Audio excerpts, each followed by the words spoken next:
to Tamil Gospel Tabernacle channel. கர்த்தருடைய பரிசுத்த நாமத்துக்கு மகிமை உண்டாவதாக. Glory be unto the holy name of the Lord. Mark எழுதின சுவிசேஷம் 16ஆம் அதிகாரம் 9ஆம் வசனம் வாசிக்கலாம். Mark's Gospel chapter 16 verse 9. Mark 16:9. Now when Jesus was risen early the first day of the week, he appeared first to Mary Magdalene, out of whom he had cast 7 devils. வாரத்தின் முதலாம் நாள் அதிகாலையிலே இயேசு எழுந்திருந்த பின்பு மகதலேனா மரியாளுக்கு முதல் தரிசனமானார். கர்த்தருடைய பரிசுத்த நாமத்துக்கு மகிமை உண்டாவதாக. Glory be unto the holy name of the Lord. உயிர்த்தெழுந்த இயேசு தரிசனமான ஒரு நிகழ்ச்சி இங்கே சொல்லப்பட்டிருக்கிறது. This is one event where the resurrected Christ or Jesus appeared to people. நாம் உயிர்த்தெழுந்த நாளை சில நாட்களுக்கு முன்பாக நாம் ஆசரித்தோம். We also observed the day of resurrection few days back. உயிர்த்தெழுந்த இயேசு பலருக்கு தரிசனமானார் என்று வேதம் சுட்டிக்காட்டுகிறது. The Bible points out that the resurrected Jesus appeared to many. ஏனென்றால் அவர் உயிரோடு எழுந்து தான் உயிரோடு இருக்கிறதாக பலருக்கு அவர் காண்பித்தார். Because he rose again alive and he appeared to many to show that he was alive. ஏனென்றால் உயிரோடு எழும்பினது உண்மை என்பதை அவர் வெளிப்படுத்த விரும்பினார். He desired to reveal or manifest that it was true that he resurrected alive. அப்போஸ்தலர் 1:3 நாம் அதை பார்க்க முடியும். Acts of the Apostles chapter 1 verse 3 we read this. அவர் பாடுபட்ட பின்பு 40 நாளளவும் அப்போஸ்தலருக்கு தரிசனமாகி தேவனுடைய ராஜ்யத்துக்குரியவைகளை அவர்களுடனே பேசி அநேகம் தெளிவான திஷ்டாந்தங்களினாலே அவர்களுக்கு தம்மை உயிரோடு இருக்கிறவராக காண்பித்தார். உயிரோடு இருக்கிறதாக அவர் அடிக்கடி தன்னை காண்பித்தார். Very often he showed to others that he was alive. சுமார் 40 நாட்கள் அவர் அப்போஸ்தலர்களுக்கு பல இடங்களிலே அவர் தரிசனமானார் என்று வேதம் சொல்லுகிறது. The Bible says in various points he appeared to the apostles for 40 days. இவைகளை குறித்து நாம் பல இடங்களிலே வேதத்திலே பார்க்கிறோம். Concerning this we can read in the Bible in various places. 1 கொரிந்தியர் 15ஆம் அதிகாரத்தை பார்க்கும்போது Coming to 1 Corinthians chapter 15 5 முதல் 8 வசனங்களை வாசிக்கும் பொழுது verses 5 through 8 அவர் பலருக்கு தரிசனமானது அங்கே சொல்லப்பட்டிருக்கிறது. it speaks about him appearing to many here. கேபாவுக்கும் பின்பு 12 தரிசனமானார். அதன் பின்பு அவர் 500 பேருக்கு அதிகமான சகோதரருக்கும் ஒரே வேளையில் தரிசனமானார். அவர்களில் அநேகர் இந்நாள் வரைக்கும் இருக்கிறார்கள், சிலர் மாத்திரம் நித்திரை அடைந்திருக்கிறார்கள். பின்பு யாக்கோபுக்கும் அதன் பின்பு அப்போஸ்தலர் எல்லாருக்கும் தரிசனமானார். எல்லாருக்கும் பின்பு அகால பிறவி போன்ற எனக்கும் தரிசனமானார். இங்கே பலருக்கும் அவர் அந்த 40 நாட்களில் தரிசனமான பல சம்பவங்கள் சுட்டிக்காட்டப்பட்டிருக்கிறது. Here the various incidents where he appeared to many people in these 40 days are pointed out. ஆனால் இவைகளுக்கு எல்லாவற்றுக்கும் முன்பாக முதல் ஒரு ஆளுக்கு தரிசனமானார். அதைத்தான் நாம் மார்க் 16:9 வாசித்தோம். Before all these he first appeared to a particular person is what we read in Mark's Gospel chapter 16 verse 9. மரியாளுக்கு மகதலேனா மரியாளுக்கு அவர் முதல் தரிசனமானார். Above all, before everyone, the first of all he appeared to Mary Magdalene. அருமையான 12 அப்போஸ்தலர்கள் உண்டு. There were beloved 12 disciples of his. அவருக்கு அருமையான பெற்றெடுத்த தாய் உண்டு. He had his beloved mother too. தனக்காக நிந்தைகளை சுமந்த அந்த தாய் உண்டு. His mother who bore reproaches for him was there. தனக்காக பலரும் பலவிதங்களில் ஊழியம் செய்தவர்கள் உண்டு. There were many people who ministered to him in various ways. இன்னும் 70 பேரை அவர் சீஷராக தெரிந்தெடுத்து ஊழியத்திலே பயன்படுத்தினார். Another 70 whom he chose as disciples and used them in the ministry were also there. எத்தனையோ ஜனங்களை பார்வையடைய வைத்தார். He made many people to receive sight. அற்புதங்கள் அநேகம் செய்தார். He did many miracles. ஆனால் இவர்களுக்கு மத்தியிலே அவர் உயிரோடு எழுந்து முதல் மகதலேனா மரியாளுக்கு மட்டும் முதல் தரிசனமானார். In the midst of all these he rose again alive and at first he appeared to Mary Magdalene. அப்படி அவ என்ன விசேஷமானவள் என்பதை நாம் இன்னைக்கு படிக்க வேண்டும். What is the peculiarity in her is what we will see today. ஏன் பேதுருவுக்கு கிடைக்கல? Why did Peter not receive this opportunity? ஏன் யோவானுக்கு கிடைக்கல? Why Noah didn't have this opportunity? ஆண்டவருடைய மார்பிலேயே சாய்ந்துகிட்டு இருந்தானே அவனுக்கே முதல் அவர் தரிசனமாகல? Why didn't John didn't have this opportunity because he was leaning upon the Lord Jesus always? ஏன் நாத்தான் வேலை பார்த்த உடனே கபடற்ற உத்தம இஸ்ரவேலன் சொன்னாரே அவனுக்கு ஏன் தரிசனமாகல? One sight at Nathanael he said, "Thou art an Israel in whom there is no guile." Why did the Lord not appear to him? இப்படி பலருக்கு குறித்து பல விதங்களை நம்ம பேசலாம். Likewise, we can speak in many ways about the others. ஆனா Bible சொல்லுகிறது அவருடைய தாய்க்கு கூட அவர் தரிசனமாகாமல் மகதலேனா மரியாளுக்கு முதல் தரிசனமானார். But the Bible says he did not appear to his own mother, but he first appeared to Mary Magdalene. அவளுக்கு அப்படி என்ன ஒரு வித்தியாசமான மேன்மையான அனுபவம் இருந்தது என்பதை நாம் விளங்க வேண்டியது அவசியம். It is essential that we understand what is the special thing or excellent character that she possessed. எழுத்தின் பிரகாரமாக அவளுக்கு சில தகுதிகள் இருந்திருக்கலாம். Maybe literally she had certain qualifications in her. ஆனால் அதுக்கு அந்த காரணத்தை வேதம் சுட்டிக்காட்டவில்லை. But the Bible does not point to that reason. நீங்கள் படிச்சு பார்த்தா If you will read through, Magdalena என்கிறது ஒரு ஊர் பெயர். Magdalene is a name of a city. இன்னைக்கு அநேகர் மகதலேனா மரியாள்னு பேர் கூட வச்சுக்கிறாங்க. Many have the name Mary Magdalene today. அந்த மரியாள்கள் 4-5 பேர் இருந்ததனால ஒவ்வொருத்தருக்கும் ஒவ்வொரு பேரு அவங்க ஊரை வச்சிட்டு சொல்ல ஆரம்பிச்சிட்டாங்க. Because there were 4 or 5 people by the name Mary, each of them were addressed by the name of the city. ஒரு பெண் கிளையோப்பா மரியாள். One was called Mary இன்னொன்னு Cleopas. இயேசுவின் தாயாகிய மரியாள். One was Mary the mother of Jesus. இப்படி 2-3 பேர் இருந்ததனால There were 2 or 3 others who were also கடைசில the same name. இவளும் பேரு மரியாள். Her name was also Mary. அப்ப அதனால இவளுடைய ஊர் பெயர் Magdalene. The name of the city which she belonged to was Magdalene. நான் ஒரு ஃபெய்த்தோம்ல இருந்தேன். I was in a particular faith home. என் கூட சிஸ்டர்ஸ் இருந்தாங்க. There were sisters along with me. அதுல 5 பேர்ல 3 பேருக்கு பேரு glory. Out of the 5, 3 of them were named Glory. அதுல 1, 2, 3ல தான் நாங்க என்ன செய்வோம். நம்பர் 1னா சீனியர், நம்பர் 2னா அதுக்கு அடுத்து சப் ஜூனியர், நம்பர் 3ல வச்சிருக்கோம். We will prefix the number 1, 2, 3 before them according to their seniority. அதே போல இங்க இயேசு பைபிள்ல அவள ஊர் பெயரை வச்சு அழைக்கிறார். Even so in the Bible, Jesus addresses her by the name of a city she belonged to. ஆனா இத புரியாம இன்னைக்கு கிறிஸ்தவர்கள் அநேகர் மகதலேனான்னு பிள்ளைகளுக்கு கூட என்ன செய்றாங்க, பேர் வைக்கிறாங்க. Not understanding this, many Christians name their children by the name Magdalene. அவங்க ஊழியத்துல கூட இருக்காங்க அப்படிப்பட்டவங்க எல்லாம். Such people are also in the ministry today. இங்க நாம் பார்க்கும் பொழுது மகதலேனா அப்படினு சொன்னா, மேக்டலைன் அப்படினு சொன்னா கோபுரம்னு அர்த்தம். When we consider Magdalene today, it means a tower. ஆனா மரியாள்னு சொன்னா கண்ணீர்னு அர்த்தம். Mary means a virgin. இன்னொரு அர்த்தம் கலகம்னு அர்த்தம். In another means it is a confusion. இப்படி பல விதங்களிலே அதுக்கு பெயர் சூட்டப்பட்டிருக்கிறது. Likewise in various ways the names are being given. இந்த மரியாள் என்ற அதனுடைய துவக்கம் Miriam. Mary begins with the name Miriam. பழைய ஏற்பாடு மிரியாம் தான் மருவி எப்படி வருது, மரியாளா வருது. Miriam in the Old Testament has now changed into Mary. இந்த மரியாளுக்கு, மகதலேனா மரியாளுக்கு இயேசு தரிசனமானார். Now Mary Magdalene to whom Jesus appeared. மத்தேயு 27:56 பார்க்கும்போது, Matthew's Gospel chapter 27 verse 56. சிலுவையின் அருகே நின்றவள். He one who stood close to the cross. அவர்களுக்குள்ளே மகதலேனா மரியாளும் யாக்கோபுக்கும் யோசேக்கும் தாயாகிய மரியாளும் செபதேயுவின் குமாரருடைய தாயும் இருந்தார்கள்.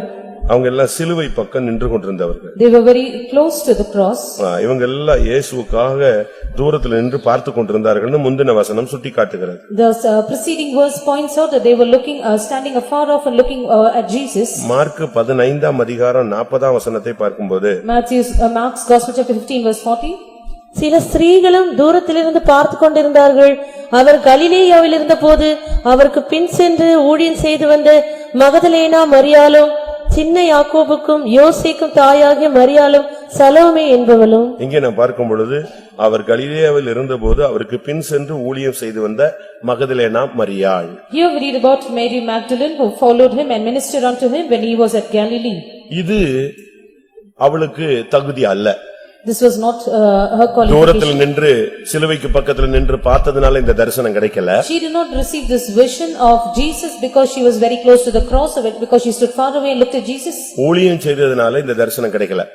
Just because she ministered to him, she did not have this vision. ஏனென்றால் இவளை விட 12 பேர் எல்லாவற்றையும் விட்டு ஊழியம் செஞ்சவங்க இருக்காங்க. Because there are 12 others who had forsaken everything and ministered unto the Lord. அப்ப என்ன காரணத்தினால இயேசு அவளுக்கு முதல் தரிசனமானார்? So what was the reason that Jesus first appeared to her? இந்த இன்சிடென்ட் பலரும் பல விதங்கள்ல தவறாக சித்தரிக்கிற ஆப்போஸ்ட் ஆன்டிகிரைஸ்ட் கூட்டமும் இருக்கிறது. There is also a group of antichrist which are giving a contrary revelation about this incident.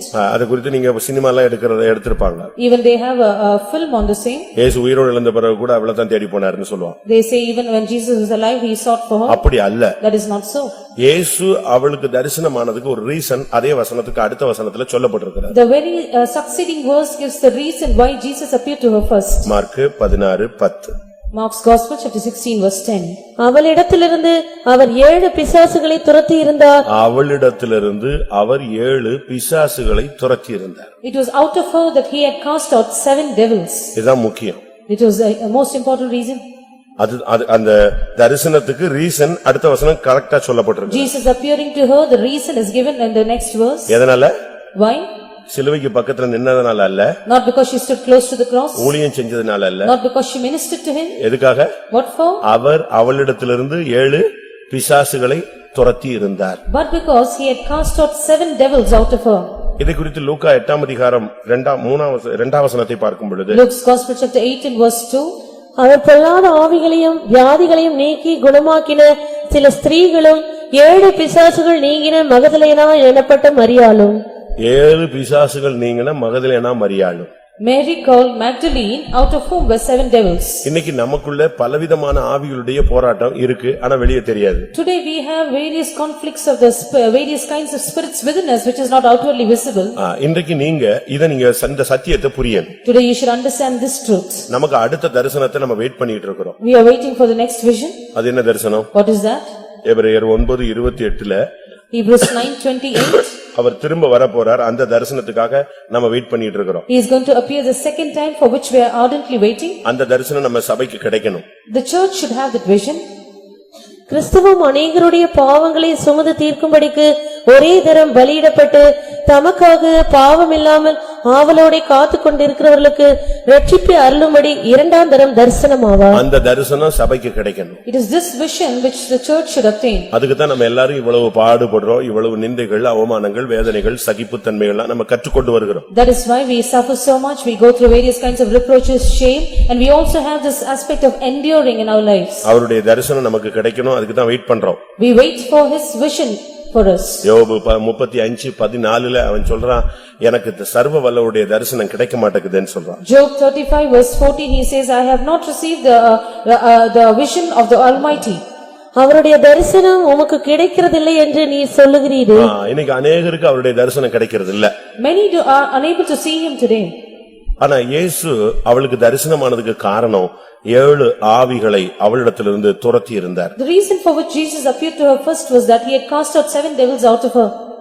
இதை நம்ம இன்னைக்கு கொஞ்சம் ஓரளவு ஆழமாக பார்க்கலாம். We will go a little into depth of this. இன்னைக்கு எல்லாருக்கும் விரோதமாக பலவிதமான வல்லமைகள் இருக்கிறது. There are various kinds of powers against each one of us today. ஆவிக்குரியவங்க எல்லாருக்கும் விரோதமாக இந்த வல்லமைகள் எழும்பி இருக்கும். Against every spiritual child of God these powers are risen up. நமக்கு விரோதமா யாரும் செய்வன செய்யணும் அப்படின அவசியம் There கிடையாது. is no need for anyone to work out an enchantment against us. நீங்க ஸ்பிரிச்சுவல்ல வளரணும்னு நினைச்சாங்களாலே உங்களுக்கு பிரச்சனைகள் வரும். The moment you desire to grow in your spiritual life you will face problems. ஞானஸ்நானம் பெற்று இயேசு கரையேறின உடனேயே அந்த பொல்லாங்கன் வந்து சோதனைக்காரன் வந்து விட்டான். The very moment Jesus came up to the shore after he was water baptized, he faced the tempter.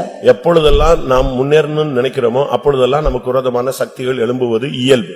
Every time we want to progress, the powers which rise up against us is natural. ஆனால் இந்த ஆவிகள் நம்மை விட்டு நீங்க வேண்டியது அவசியம். But it is essential that these powers should go away from us. பிசாசின் போராட்டம் இருக்கலாமே தவிர அதுல நமக்கு ஜெயம் கிடைக்கலன்னா நாம் அவரை தரிசிக்க இயலாது. We should face the conflicts of the devils, but if we are not victorious over them, then we cannot have his vision. நம்மில் அநேகர் நினைக்கிறோம் நமக்குள்ள பிசாசு இல்லன்னு நினைக்கிறோம். Many of us think we do not have the devil in us. நம்ம என்ன நினைக்கிறோம், பிசாசு பிடிச்சா ஆடிடுவாங்கன்னு நினைக்கிறோம். We think only if we are possessed then we will start to tremble and அப்படிதானே? dance. முடிய விரிச்சிட்டு அந்த சகோதரி கத்தி குதிச்ச மாதிரி குதிப்போம். அதனால நமக்குள்ள இல்ல, அவங்களுக்கு மட்டும்தான் இருக்கு, நமக்குள்ள இல்ல அப்படின்னு நம்ம நினைக்கிறோம். We will compare ourselves with the others who are terribly possessed and think the devil is not in us. ஆடுகிற பிசாசு ஈஸியா துரத்தறலாம், ஆடாம இருக்கு பாரு, அதுதான் உங்க வாழ்க்கையவே ஆட வைக்குது. We can drive out the devil which is dancing around easily, but the devils which are inside you which is not visibly seen, hard to chase it out. இன்னைக்கு நம்ம பெந்தேகோஸ்தேக்காரங்களுக்கு இருக்கிற ஆவி ஆடாது.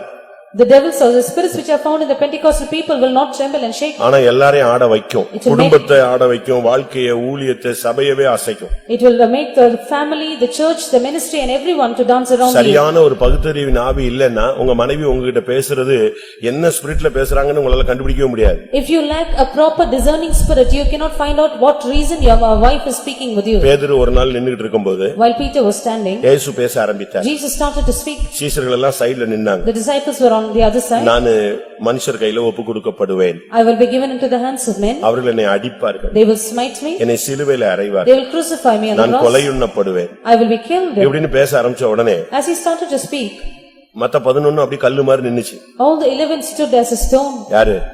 Who? 11 சீஷர்களும் அப்படியே பிரம பிடிச்ச மாதிரி நின்னுட்டான். என்னடா என்னவோ புதுசா சொல்றாரு.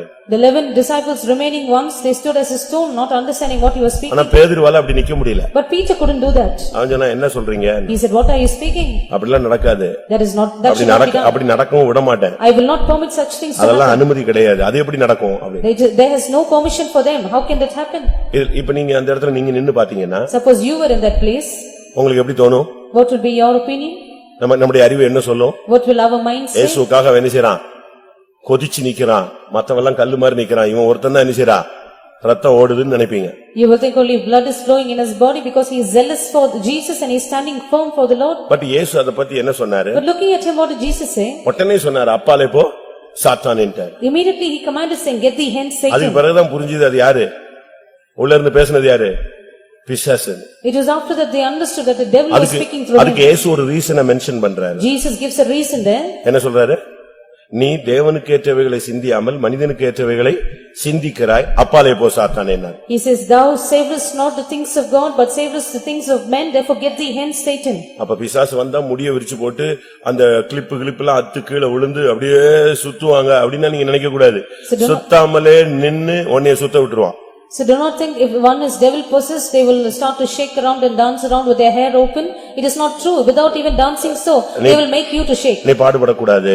You should not suffer. நீ சிலுவை சுமக்க கூடாது. You should not bear a cross. சிலுவையில நீ அடிபடக்கூடாது. You should not be crucified. அது எப்படி நடக்குன்னு நம்ம பாத்துறலாம். We will see how it happens. இவைகள் மனிதனுக்கு ஏற்றவைகள். These are those things which savor us to men. இந்த சிந்தை தான் பிசாசின் சிந்தை. This is the mind of Satan. இத நீங்க கண்டுபிடிக்கணும். This is what you need to spot இத out. கண்டுபிடிக்காம நம்ம இருந்துகிட்டு வேற எதுக்கோ போட்டு ஜெபிச்சு பிரயோஜனம் கிடையாது. Without understanding this, if we pray for something else, there is no use. உங்க மனைவி உங்ககிட்ட சில நல்ல கருத்துக்கள் சொல்லுவாங்க. Your wife will give you good opinions. ஒருவேளை உங்க புருஷன் உங்களை சில கைடன்ஸ் பண்ணலாம். Perhaps your husband might do certain things against you. உங்களுக்கு சில கைடு ஒரு சில காரியங்களை உங்களுக்கு ஆலோசனை கொடுக்கலாம். They might give you certain counsels. ஆனா அது யாருடைய வார்த்தை தேவ சித்தமா அப்படிங்கறத நீங்க கண்டுபிடிக்கணும். But you need to discern whether it is the will of God and whose words are these. அந்த சூழ்நிலையில அந்த வார்த்தை நல்லதா இருக்கும். In that circumstance, are these words right? But உள்ள இருந்து பேசுனது யாருங்கறத நீங்க என்ன செய்யணும்? கண்டுபிடிக்கணும். You have to discern who is speaking within him. ஒரு இடத்துல ஒரு பிசாசு பிடிச்ச ஒரு சகோதரியை வச்சு நான் ஜெபிச்சிட்டு கிடந்தேன். In one place I was praying with a devil possessed woman. அப்ப எனக்கு ஒரு அவசரமா ஒரு இடத்துக்கு ஒரு விசிட்டிங் போக வேண்டியது. I urgently had to visit a place. நான் போயிட்டேன். I went. நான் போயிட்டு திரும்பி வந்தேன். When I returned, போகும்போது ஒரு வயசான ஐயாட்டையும் ஒரு சகோதரிட்டையும் அவங்கள பொறுப்பா பாத்துக்கங்க அப்படின்னு சொல்லிட்டு போயிட்டேன். before I left, I handed her over to one of the elderly brothers and one sister there. நீங்க ரெண்டு பேரும் பாத்துக்கங்க. You take care of her. அது வெளியே சர்ச்சை விட்டு வெளியே ஓடிராம. That she might not run away from the church. தனக்கு ஏதாவது தீங்கு செய்யறாம. That she might not do any evil to herself. நான் வர்ற வரைக்கும் பாத்துக்கோங்க. Take care of her until I return. அவங்க பாத்துக்கிட்டாங்க. They took care of her. But நான் திரும்பி வரும்போது But when I returned, அந்த பிரதர் ரோட்ல நின்னுட்டு இருந்தாரு. the brother was on the road. எனக்கு அது ஒண்ணும் புரியல. I could not understand. எப்படி இருக்காங்கன்னா நல்லா இருக்காங்கன்றாரு. How is she? She's fine. நான் வந்து பார்த்தேன் எப்படி இருக்கு அந்த சகோதரி. I came back and I had a look at her. நான் கொஞ்ச நாள் ஃபெய்த்தம்ல வச்சு அதுக்கு ஜெபிச்சோம். We had her in the faithum for a long time as we were praying for her. அப்ப நான் ஃபெய்த்தம் உள்ள போய் அந்த சகோதரி ரூமுக்கு போயிட்டு அந்த சகோதரியை பார்க்க போனேன். As I entered the faithum, I went to the room where the sister was and prayed for her. அந்த ஸ்பிரிட் வந்து கை அப்படி அடிச்சிட்டே இருந்துச்சு. That place she kept on moving her hands in that moment. புரியுதா உங்களுக்கு?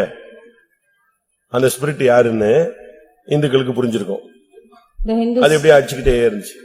இதான் அதனுடைய சிம்பல் வந்து என்னது? எப்படி அடிச்சிட்டே இருந்துச்சு. நான் சொன்னேன் நீ யாரு புதுசா ஒரு ஆள், நான் போகும்போது நீ இல்லையே.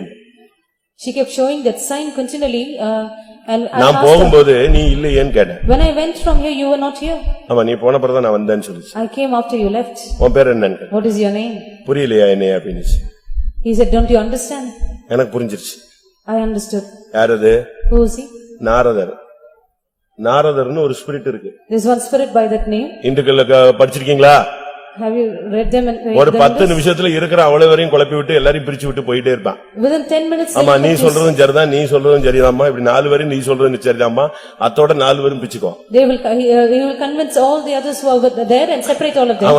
ஒரு 2 ஜால்ரா மாதிரி வச்சிருப்பான். உங்களுக்கு தெரியுமா? பாத்துருக்கீங்களா? இந்துல இருந்திருக்கீங்களா? சிங்கட்டான்னு சொல்லுவாங்க. வந்து அடிச்சுக்கிட்டு பஞ்சிங் சிக் சிக்குன்னு. இந்த ஸ்பிரிட் தான் அடிச்சு காண்பிச்சு எனக்கு புரிஞ்சிருச்சு டக்குன்னு. ஓ இந்த ஸ்பிரிட் வந்துச்சு. நீ என்ன பண்ண? நான் என்ன பண்ணனா? அந்த பிரதர் ரோட்ல நின்னாரா நீ வரும்போதுன்னுச்சு. ஆமா வந்தால் ரோட்ல தான் நின்னா அப்படின்னு. நான் நீ போன உடனே இவங்க ரெண்டு பேருக்கும் சண்டையை மூடி விட்டுட்டேன். ஒருத்தி இப்படி போயிட்டான், அவன் அங்க போயிட்டான், நான் இவ்வளவு நேரம் இங்கதான் இருக்கேன் அப்படின்னு. He said, after you left, I created a fight between both of them and they parted ways and I am still here with her. நான் போன உடனே இது அவங்க ரெண்டு பேரையும் வச்சுக்கிட்டு உன்னைய பத்தி இப்படி சொன்னா, உன்னைய பத்தி அப்படி சொன்னாரு, இந்த ஆள் ஒரு மாதிரி பாக்குற என்னவோ சொல்லி விட்டுச்சு. இவர் நீ எக்கடும் கெட்டு போன்னு சொல்லிட்டு எங்க வந்து உட்காந்துட்டா, நான் வர்ற வரைக்கும் கேட்ல போய் உட்காந்துட்டா. After I left, that spirit created a fight between them, that this person spoke about you like this, and finally the brother was on the roads waiting for me. இந்த ஸ்பிரிட் அப்பப்ப வரும். Very often the spirit will visit you.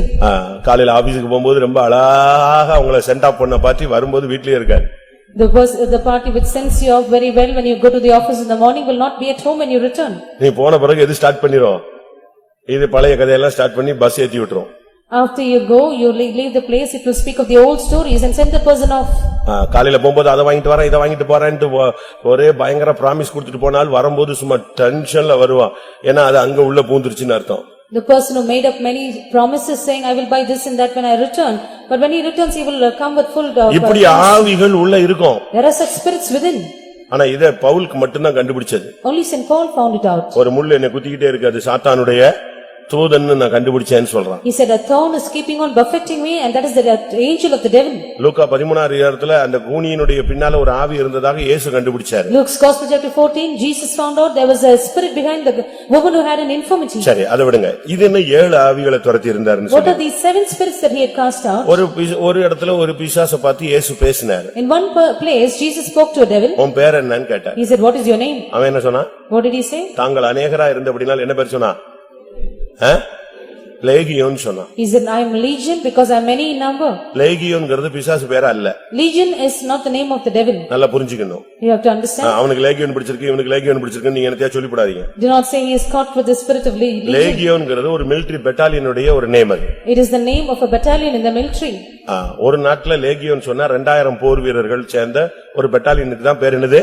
லேகியோன். In one country, if it is a legion, it comprises of 2000 soldiers. இன்னொரு நாட்டுல 6000 பேருக்கு லேகியோன்னு பேர். Another country, the legion is of 6000 soldiers. அப்போ இந்த பிசாசு தாங்கள் அநேகராக இருந்தபடினால் யார் பேரை சொல்லிச்சே? நாங்க ஒரு பெரிய சேனையா இருக்கிறோம், நாங்க லேகியோன் அப்படினுச்சு. Because these devils were many in number, they said we are a host and therefore we are legion.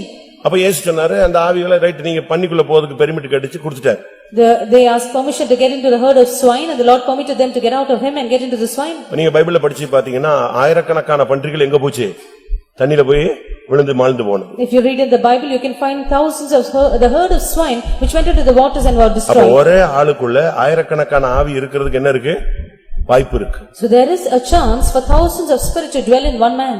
அப்படினால்தான் That is why அங்க லேகியோன் அவன் பேர் சொன்னான். he says the name legion.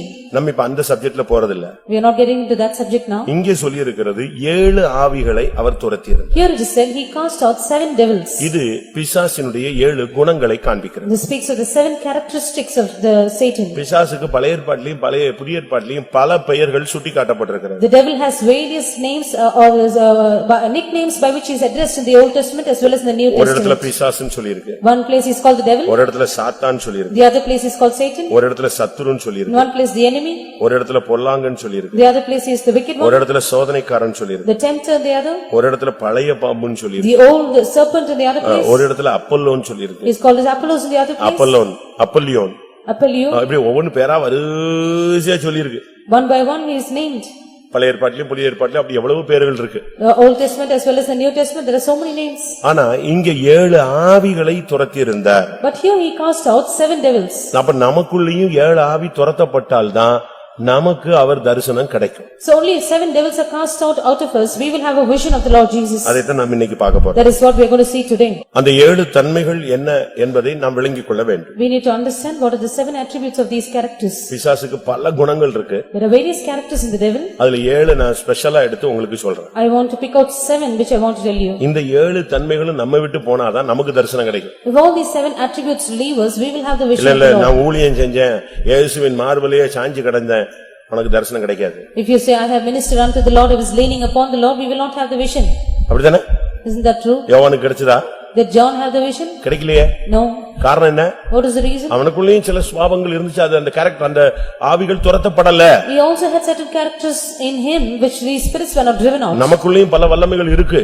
We also have certain characters. அதை நம்ம துரத்த வேண்டியது அவசியம். It is essential we drive them out. இல்லாட்ட துரத்த ஒப்பு கொடுக்க வேண்டியது அவசியம். If not, we should surrender ourselves to be driven out. முதலாவது, First of all, ஆதியாகமம் 3ஆம் அதிகாரம் 1ஆம் வசனத்துல இந்த பிசாசினுடைய முதல் தன்மை என்ன? what is the first attribute of the devil which we read in Genesis chapter 3 verse 1?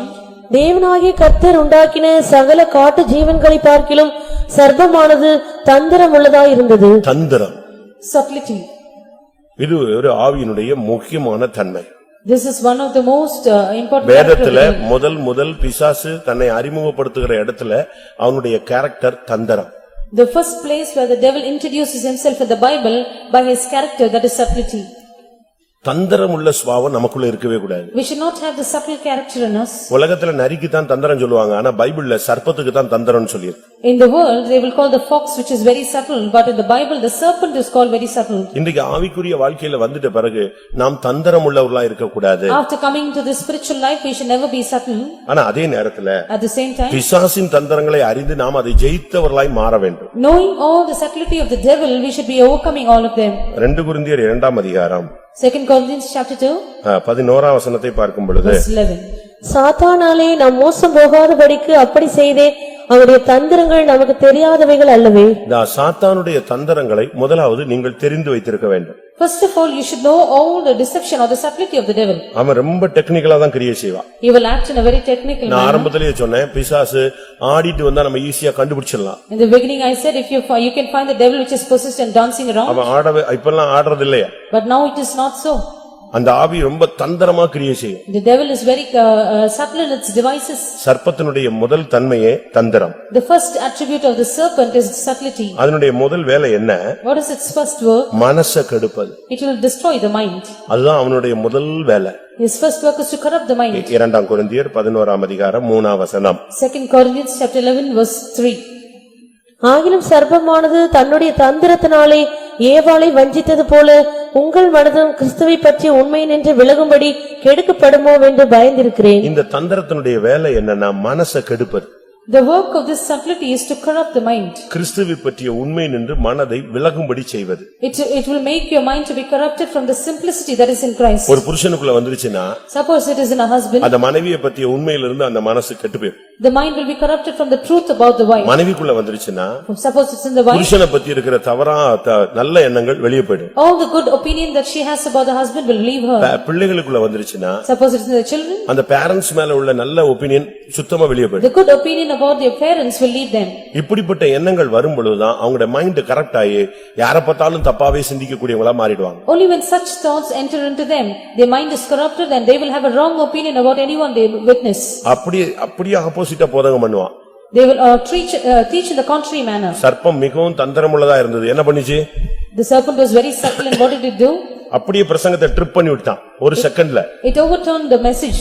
Daily கர்த்தர் ஒரு பிரசங்கம் பண்ணுவார். இந்த கனியை புசிக்கும் நாளில் நீங்கள் சாகவே சாவி. Every day the Lord will give a message, on the day that thou shalt eat of this fruit thou shalt surely die. அந்த நேரத்துல வேற பிரசங்கம் தேவை இல்ல. There is no other message needed on the day. ஒருத்தன் விபச்சாரத்துல சிக்கி இருக்கிறான் அப்படினா அவனுக்கு விபச்சாரத்தை பத்தி தான் பிரசங்கம் பண்ணணும். அவனை போய் பணாசையில போய் பிரசங்கம் பண்ணா அவனுக்கு மண்டையில அவன் யாருக்கோ பேசிட்டு இருக்காரு பாஸ்டர்னு பேசாம உட்கார்ந்திருப்பான். A person is caught in adultery, he should be given a message about adultery, but if he is talking about love of money, then he will think pastor is speaking to someone else. அதனால daily ஆண்டவர் வந்து ஒரே பிரசங்கம் தான் பண்ணுவாரு.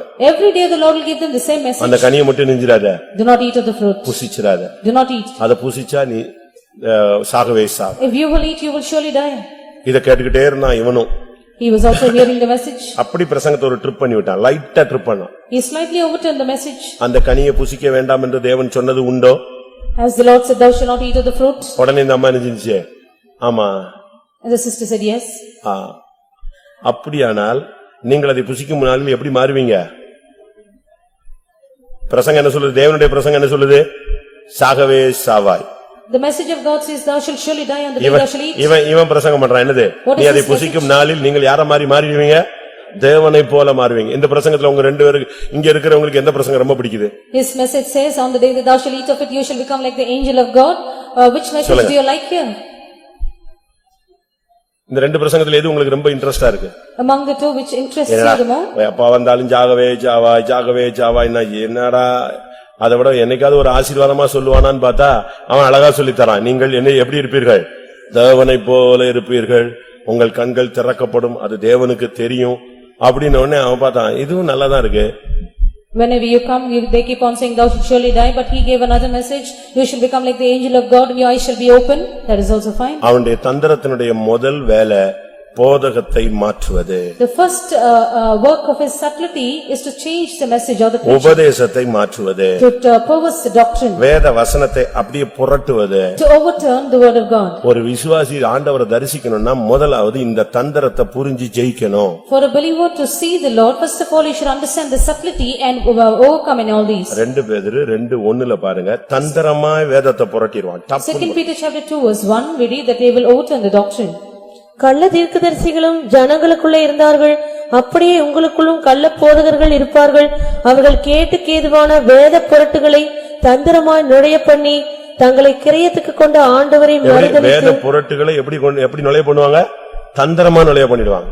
They will very deceivingly or subtly privately they will do heresies. இதைத்தான் எபேசியர் 4ஆம் அதிகாரம் 14ஆம் வசனத்துல பவுல் பேசும் பொழுது, St. Paul in Ephesians chapter 4 verse 14 says, நாம் இனி குழந்தைகளா இராமல் மனுஷனுடைய சூதும் வஞ்சிக்கிறதற்கு ஏதுவான தந்திரமும் உள்ள போதகமாகிய பலவித காற்றினாலே. தந்திரமுள்ள போதகமாகிய பலவித காற்றுகள். Every wind of doctrine by the sleight of men. உங்களுடைய மைண்ட கெடுப்பது அதான் அவனுடைய தந்திரத்தினுடைய வேலை. The work of his subtlety is to corrupt your mind. இதுல நீங்க தப்பிட்டீங்கன்னா உங்களுக்கு ஆண்டவருடைய தரிசனம் கிடைக்கும். If you will escape this task, then you will have the vision of the Lord. பிசாசின் தந்திரத்தை நீங்க எப்பவுமே ரொம்ப கரெக்டா பாத்துக்கிட்டே இருக்கணும். You should always discern the subtlety of the devil always. ஏன் சிரிக்கிறான்? Why does he smile? இவன் ஏன் வர்றான்? Why does he come? இவன் ஏன் அடிக்கடி வர்றான்? Why does he often visit? இவன் ஏன் முந்தி நமக்கு உதவி செய்ய மாட்டானே, இப்ப உதவி செய்யறானே? Before he helps us, now he இதெல்லாம் நீங்க பகுத்து அறியணும். You should discern them. ஏன்? Why? எதற்கு? What for? உங்களுக்கு அதை புரியக்கூடிய சக்தி தேவை. You should not have the power enough to discern. அவனுடைய முதல் ஆவி வேலை தந்திரம் வேதத்தையே புரட்டுவது. The first work of his spirit is subtlety and to make a heresy of the வசனத்தை word. வச்சே உன்னை குழப்பிக்கிட்டே இருப்பான். He will keep on confusing you with the word. சரி, ஆதாம் தான் அப்படி பண்ணிட்டான். Adam did this work. இப்ப இயேசு ஞானஸ்நானம் பெற்று கரையேறின உடனே இவர்ட்ட வர்றான். Now after Jesus was baptized and he came to the shore, he came to him. இவர்ட்ட பேசினது எப்படித்தான் பேசினா? How did he speak to him? இவர்ட்ட எப்படித்தான் பேசினா? How did he speak to him? வேதத்தில் இப்படி சொல்லி இருக்கிறதே. It is said in the Bible like this. வேதத்தில் இப்படி சொல்லி இருக்கிறதே. This is what is written in the scriptures. இப்ப இயேசு என்ன சொன்னாரு? Now what did Jesus say? இப்படி சொல்லி இருக்கிறதே. அவர் அதே தான் திருப்பி என்ன செய்றாரு? அடிக்கிறாரு. He returns him with the same word of அப்ப God. வேதத்தை புரட்டுறதுதான் இவனுடைய வேலை. So his work is to be a heretic. அப்படியே உபதேசத்தை புரட்டி விட்டுருவோம். He will make the doctrine perverse. அதனாலதான் இன்னைக்கு கிறிஸ்தவ உலகில உண்மையான சர்ச்சு, உண்மையான டாக்டரின்ஸ், உண்மையான ஊழியம் இத பத்தி ஜனங்களுக்கு ஒரு தெளிவான அறிவு கிடைக்க விடாம எல்லாமே ஒண்ணு அப்படிங்கிற மாதிரி கொண்டு வந்துட்டான். That is why in the Christian world people do not have a clear understanding about the right doctrine, the right revelation, and they say everything is one. அப்படிதானே? எல்லா மதமும் ஒண்ணு. எல்லா நதிகளும் எங்க போகுது? கடல்ல தான் போகுது. எல்லா நதியும் கடலுக்கா போகுது? Does all water enter up in the sea? எல்லா சாக்கடையும் கூட கடலுக்கு தான் போகுது. Even the ditch water ends up in the sea. அப்படி அல்ல, நம்ம சத்தியத்தை புரிஞ்சுக்கணும். We need to understand the truth. அத கொஞ்சம் பாருங்க, ஒரு ட்ரிப் லேசா அப்படி திருப்பி விட்டான், முழு மனுக்குலமும் விழுந்து போயிடுச்சு. He slightly overturned the doctrine and the whole mankind fell.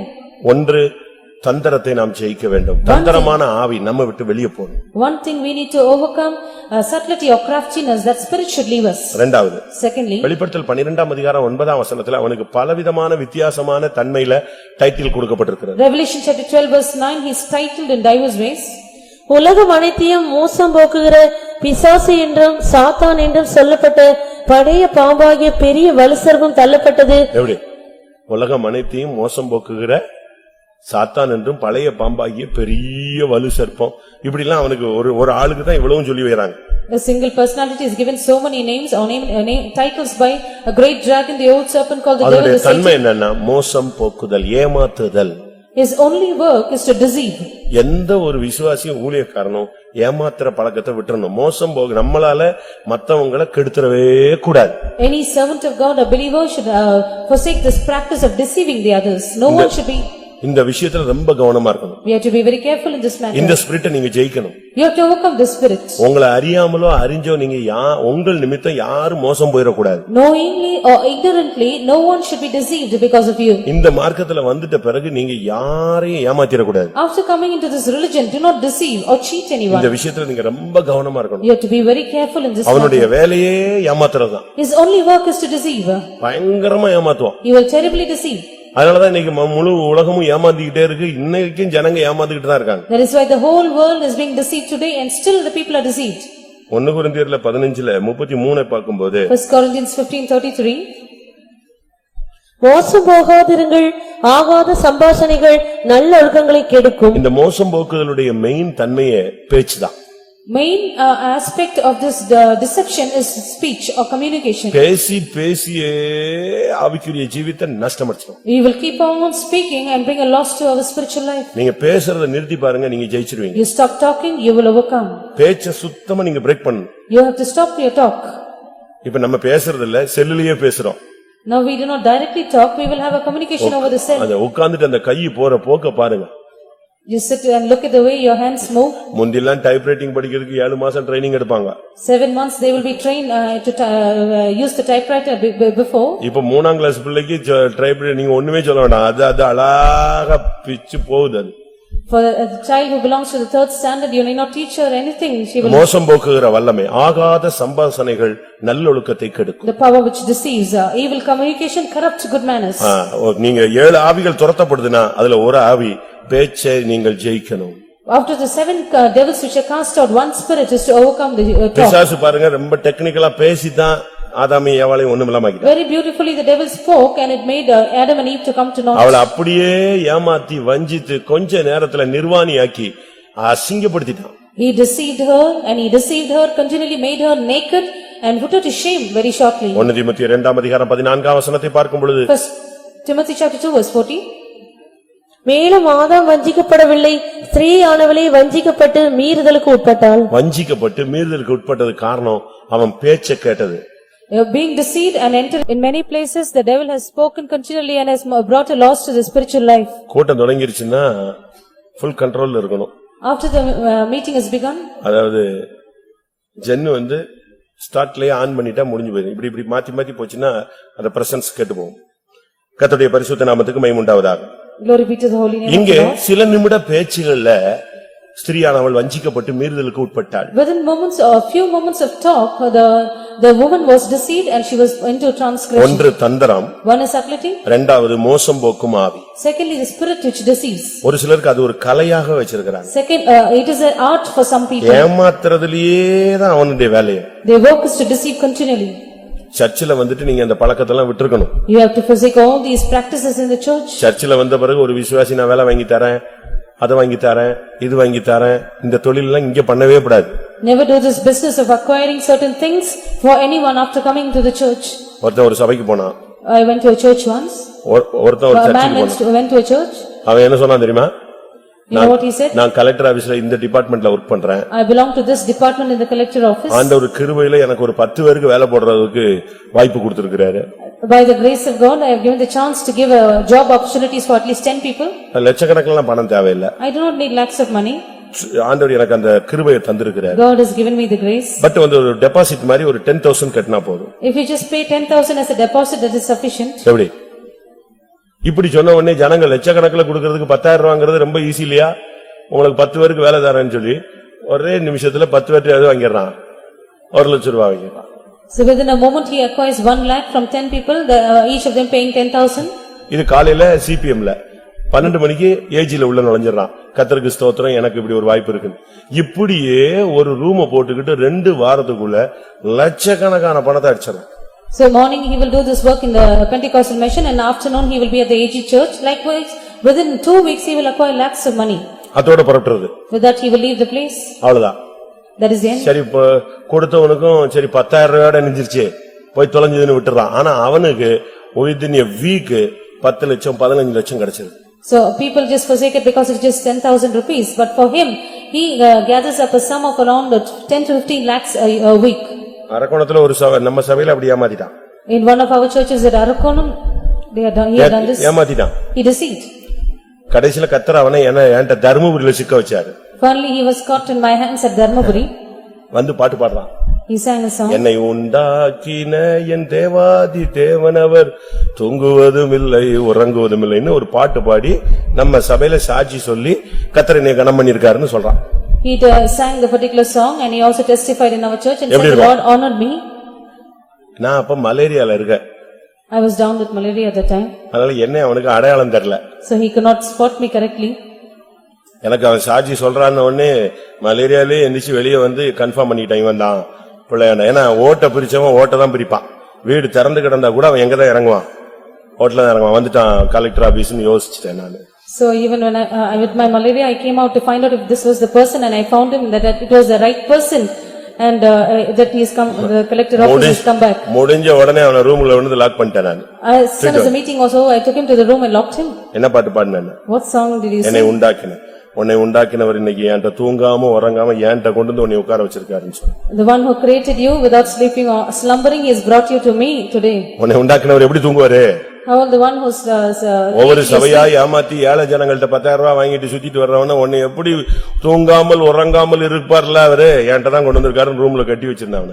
I bound him in the room saying the one who created you because you deceived the poor people in every church he has brought you now here and you bound him. இப்படி சபை ஏமாத்துறது ஒரு பெரிய team இருக்கு. This one big team which is deceiving the ஆனா churches. ஆவிக்குரியவங்கங்கறவங்களுக்கு ஒரு சின்ன 5 பைசா கூட நீ மோசம் பார்க்க கூடாது, ஏமாத்த கூடாது, வஞ்சிக்க கூடாது. But for those who are spiritual you should not even deceive anyone even for a single penny. ஒரு அம்மா ஒரு தரிசனம் பார்த்தாங்க. One sister had a dream, a vision வருகை சம்பவிக்குது. about the coming of the Lord. இவங்க போறாங்க. She was caught up. சர்ரன்னு மேல போகுது பாடி.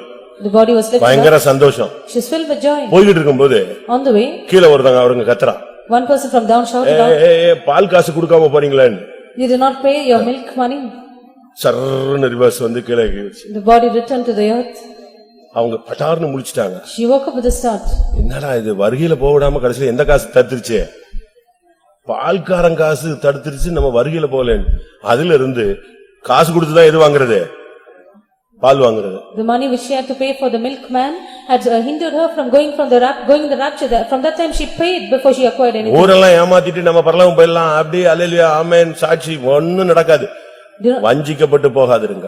Do not think you will deceive the whole world and finally you can say hallelujah amen and go in the rapture. உனக்குள்ள இருந்து தந்திரமான ஆவி துரத்தப்பட்டிருந்தால் நீ இயேசுவை தரிசிப்பாய். The spirit of subtlety if it is driven out of you then you shall see Jesus. ஏமாத்துற ஆவி ஆகாத சம்பாஷணை உன்னை விட்டு வெளியே போயிருக்கணும். Evil communication should leave you. The spirit of deceiving should leave you. எரேமியா 29:8 பார்க்கும் பொழுது இந்த மோசம் போகுதலுக்கு குறி சொல்லுதல் இல்லாவிட்டால் என்ன சொல்லிருக்குன்னு பார்க்கலாம். Jeremiah chapter 29 verse 8 we read about this deception.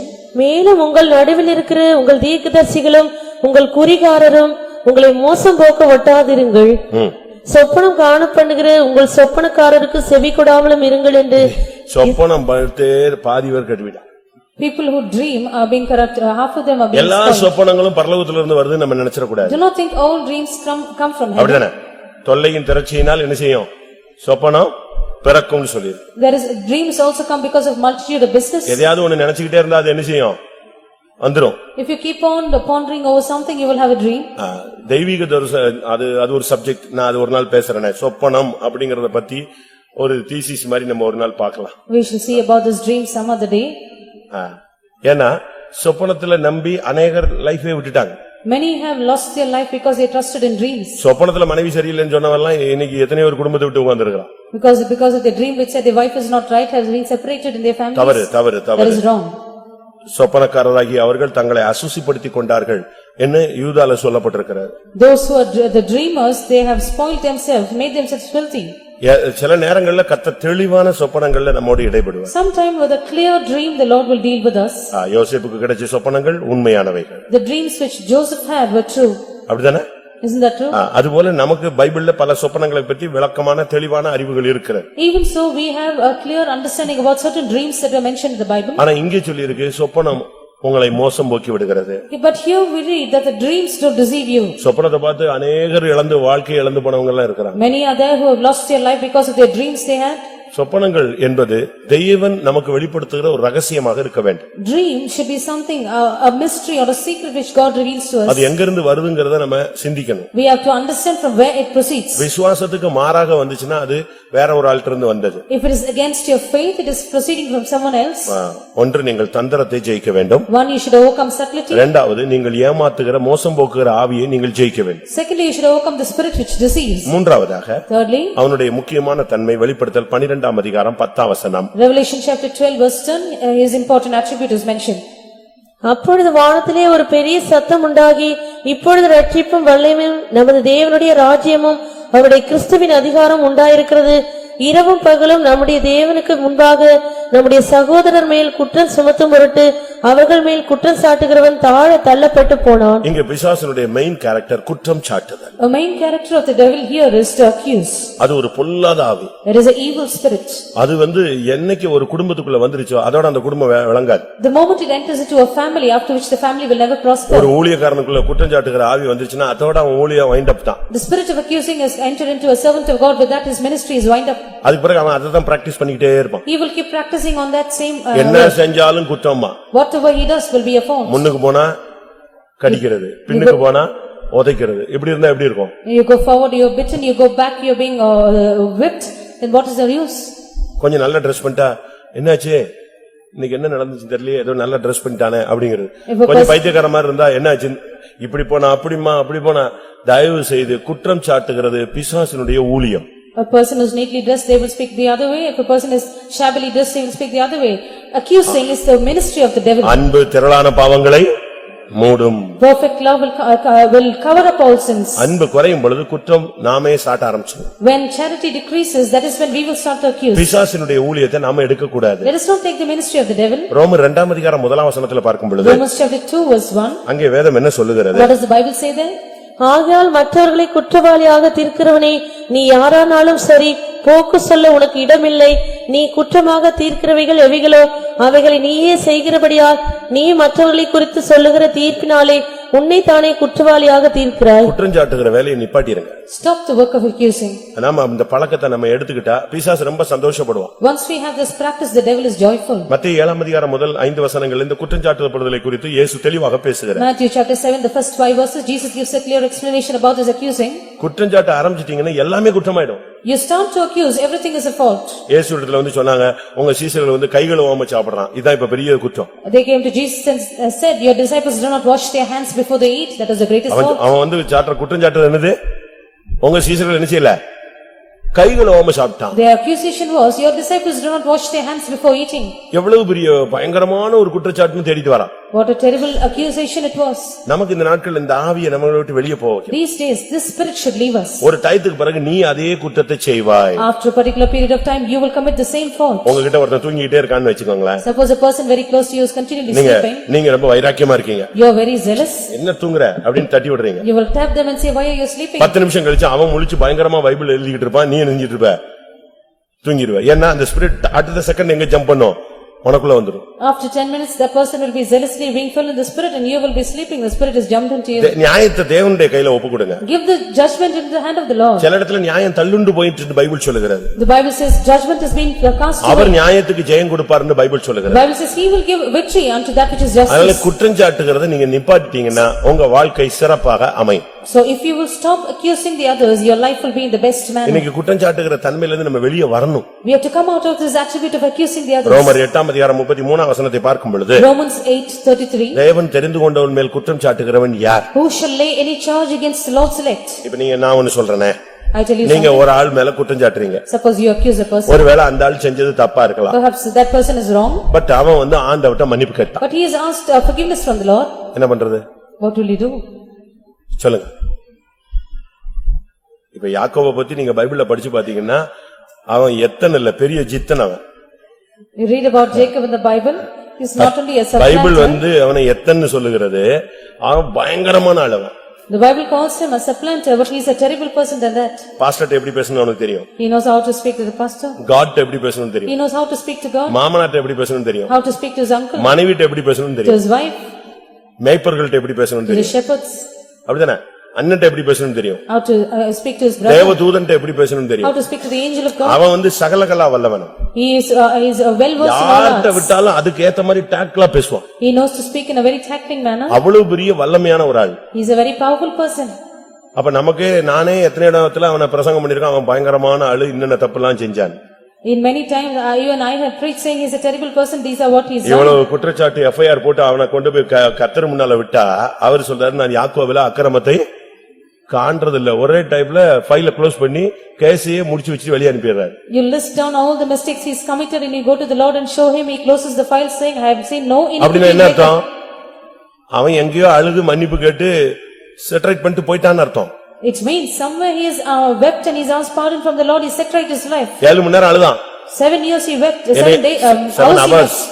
7 hours அழுதான். 7 hours he wept. விடாம ஆசீர்வதிக்கணும்னு கத்துனான். He said, I will not leave you unless you bless me. அந்த நேரத்திலேயே அவனுடைய புத்தி எல்லாம் மாத்தி, அவனுக்கு பேரெல்லாம் மாத்தி, அவனை 7 மணி நேரம் அவனை போட்டு புடமிட்டுட்டாரு. That moment the Lord had refined him and changing his mind, changing his name and everything that he had. வெளியே வரும்போது அவனுக்கு என்ன பேரு?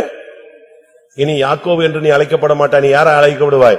இஸ்ரவேல் என்று அழைக்கப்படுவாய். When he came out from the presence of God, he said, you shall not be called Jacob, you shall be called 7 Israel. ஹவர்ஸ்ல எல்லாத்தையும் settle பண்ணி முடிச்சிட்டான். Within 7 hours everything was settled. இப்ப போய் அவன் மாமனை ஏமாத்தனா, அப்பனை ஏமாத்தனா, அண்ணனை ஏமாத்தனா, அதெல்லாம் சப்ஜெக்ட் க்ளோஸ், அது முடிஞ்சு போன கதை. Now if you அதனாலதான் அவர் சொல்றாரு, நான் யாக்கோபில எதை பாக்குறது இல்ல, அக்கிரமத்தை காண்கிறதுல, இஸ்ரவேலில நான் குற்றம் பிடிக்கிறதே இல்ல. அவன் தன்னுடைய தப்ப ஒத்துக்கிட்டான், மன்னிப்பு கேட்டான், முடிஞ்சு போயிருச்சு.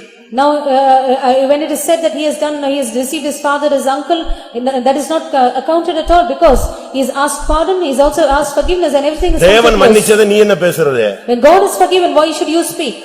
என்னாகமம் 12ஆம் அதிகாரம் 1ஆம் வசனத்துல பாத்தீங்கன்னு சொன்னா, மிரியாமும் ஆரோனும் உட்கார்ந்து மோசே வந்து ஒரு எத்தியோப்பிய பெண்ணை கேட்டு கல்யாணம் கட்டிட்டான், அது தப்பு அப்படின்னு பஞ்சாயத்தை ஸ்டார்ட் பண்ணாங்க. Numbers chapter 12 verse 1 we read, Miriam and Aaron they started a panjayat speaking about Moses that he married an Ethiopian woman. எவ்வளவு நாள் கழிச்சு? How long? எவ்வளவு நாள் கழிச்சு? How many days சொல்லுங்க. after? குறைஞ்சது ஒரு 40 வருஷம் கழிச்சு. After 40 years. அப்படிதானே? இவன் ஓடி போய் கல்யாணம் கட்டி 40 வருஷம் கழிச்சுதான் எகிப்துக்கு திருப்பி வந்து விடுதலை பயணம் தொடங்கி எங்க போய்கிட்டு இருக்கு? சீனாய் மலையின் அடிவாரத்துல போகுது. இப்பதான் அண்ணனுக்கும் அக்காவுக்கும் புதுசா ஒரு ஞானோதயம் வந்துச்சு. அவன் எப்படி இந்த பொண்ணை கல்யாணம் கட்டினான்? He ran away, he got married, he was in the wilderness and afterwards he delivered the people of Israel and now they are journeying in the wilderness. It was almost 40 years. It is now his brother and sister have a thought. இவன் ஓடினது கர்த்தருக்கு தெரியும், அங்க போய் கல்யாணம் கட்டினது தெரியும், பிள்ளை பெற்றது தெரியும். திருப்பி அவனை ஓரேப்பில கர்த்தர் தான் சந்திச்சாரு, அவர் தான் கொண்டு வந்தாரு, அவர் தான் அற்புதம் செய்ய வச்சாரு, எல்லாம் பண்ணதெல்லாம் தெய்வம். ஆனா இப்ப இவங்க புதுசா ஒரு கதையை தொடங்கி கடைசியில பாதிக்கப்பட்டது யாரு? மிரியாம் குஷ்டரோகி ஆனாள். The Lord knows that he ran away, he got married there and the Lord spoke to him in Horeb and then he returned and now he was journeying towards Canaan. But now after speaking about his matter, Miriam became a leper. தேவன் மன்னிச்சதை நீ பேசக்கூடாது.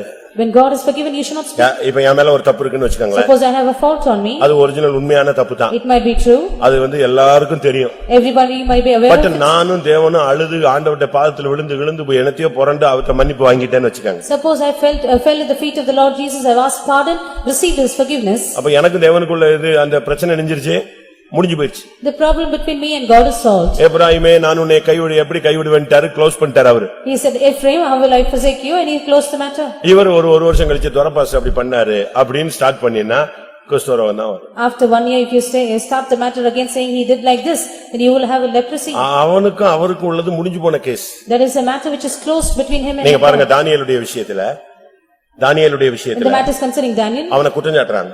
He was accused. இப்ப கடைசில யாரத்துக்கு உள்ள போட்டாச்சு? தானியேல உள்ள போட்டாச்சு. Daniel was cast in. But சிங்கத்தின் வாயை தெய்வம் கட்டிட்டாரு. But the Lord bound the mouth of the lions. இவன் வெளியே வந்துட்டான். He came out. வெளியே வந்த உடனே After coming out, அடுத்து யாரத்துக்கு உள்ள போட்டாங்க? உள்ள who was cast in? அவனை குற்றஞ்சாட்டினோரை தூக்கி உள்ளே போட்டார்கள். Those who were accusing him were cast in. அந்த குற்றஞ்சாட்டப்பட்டவர்கள் உள்ளே போய் தரையில் சேருவதற்கு முன்னையே சிங்கங்கள் அவனுடைய எலும்புகளை நொறுக்கி போட்டது. வெயிட்டிங்ல நிக்குது, அவன் கீழே விழுறதுக்குள்ளே பிடிக்குது அவ்வளவு.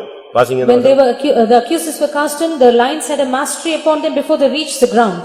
தானியேல் 6ஆம் அதிகாரம் 24ஆம் வசனம். தானியேலின் மேல் குற்றஞ்சாட்டின மனுஷரையோ வென்றால் ராஜா கொண்டுவரச் சொன்னான். அவர்களையும் அவர்கள் குமாரரையும் அவர்கள் மனைவிகளையும் சிங்கங்களின் கெபியிலே போட்டார்கள். அவர்கள் கெபியின் அடியிலே சேரும் முன்னே சிங்கங்கள் அவர்கள் மேல் பாய்ந்து அவர்கள் எலும்புகளை எல்லாம் நொறுக்கி போட்டது. எங்க போய் சேரல பாட்டத்துல போய் சேரவே இல்ல, அதுக்குள்ள நொறுக்கிடுச்சு. Before they reach the bottom, their bones are broken. குற்றம் சாட்டுகிறதனுடைய ஜட்ஜ்மென்ட் அதுதான். There is the judgment of accusing. நான்காவதாக Fourthly, யோவான் 8 அதிகாரம் 44 வசனம். John chapter 8 verse 44. அவன் பொய்யனும் பொய்க்கு பிதாவுமாக இருக்கிறான். He is a liar and a father of lies. நான்காவது பிசாசு உனக்குள்ள இருந்து துரத்தப்படணும்னா பொய்யின் ஆவி வெளியே போகணும். The fourth devil that should be cast out of you is the spirit of lies. தந்திரமான ஆவி, spiritual subtlety, கள்ள உபதேசங்கள், the false doctrines, இதெல்லாம் வெளியே போகணும். all should be cast out. ஏமாத்துற சுபாவம், வஞ்சிக்கிற சுபாவம் நம்ம விட்டு வெளியே போகணும். The spirit of deceiving and cheating should leave us. மற்றவங்களை குற்றம் சாட்டுகிற தன்மை வெளியே போகணும். The attribute of accusing the others should leave us. நாலாவது பொய்யின் ஆவி வெளியே போகும். Fourthly, the spirit of lies should leave us. பொய் நம்ம ஒரு சிலர் நார்மலாவே பேசுவாங்க.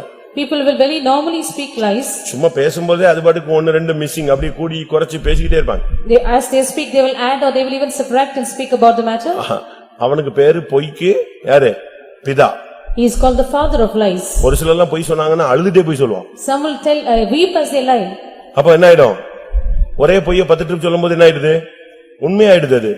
When they speak about this lie over again, it is becoming a truth.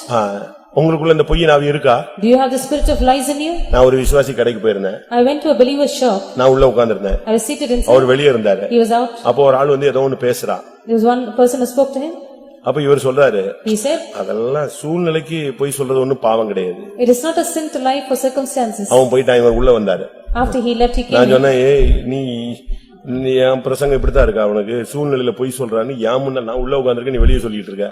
Before me you are telling this that you, for circumstances you need to lie. Is that my message? ஒருவேளை பொய் ஒண்ணே அந்த சூழ்நிலையில இருந்து தப்புவிக்கலாம், ஆனா தேவனுக்கு முன்னால இருந்து தப்புவிக்க முடியாது. Maybe the lies that you speak may escape you out of the situation, but not before God. அது ஒரு spirit. That is a spirit. அது ஒரு கலை அல்ல. It is not an art. புரியுதா உங்களுக்கு? அது ஒரு பெரிய திறமை நினைச்சிட கூடாது.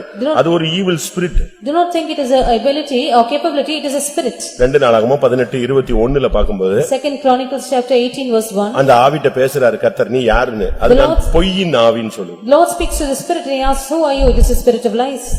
அப்பொழுது அது, நான் போய் அவருடைய தீர்க்கதரிசிகளை எல்லாரின் வாயிலும் பொய்யின் ஆவியாய் இருப்பேன் என்றது. எப்படி?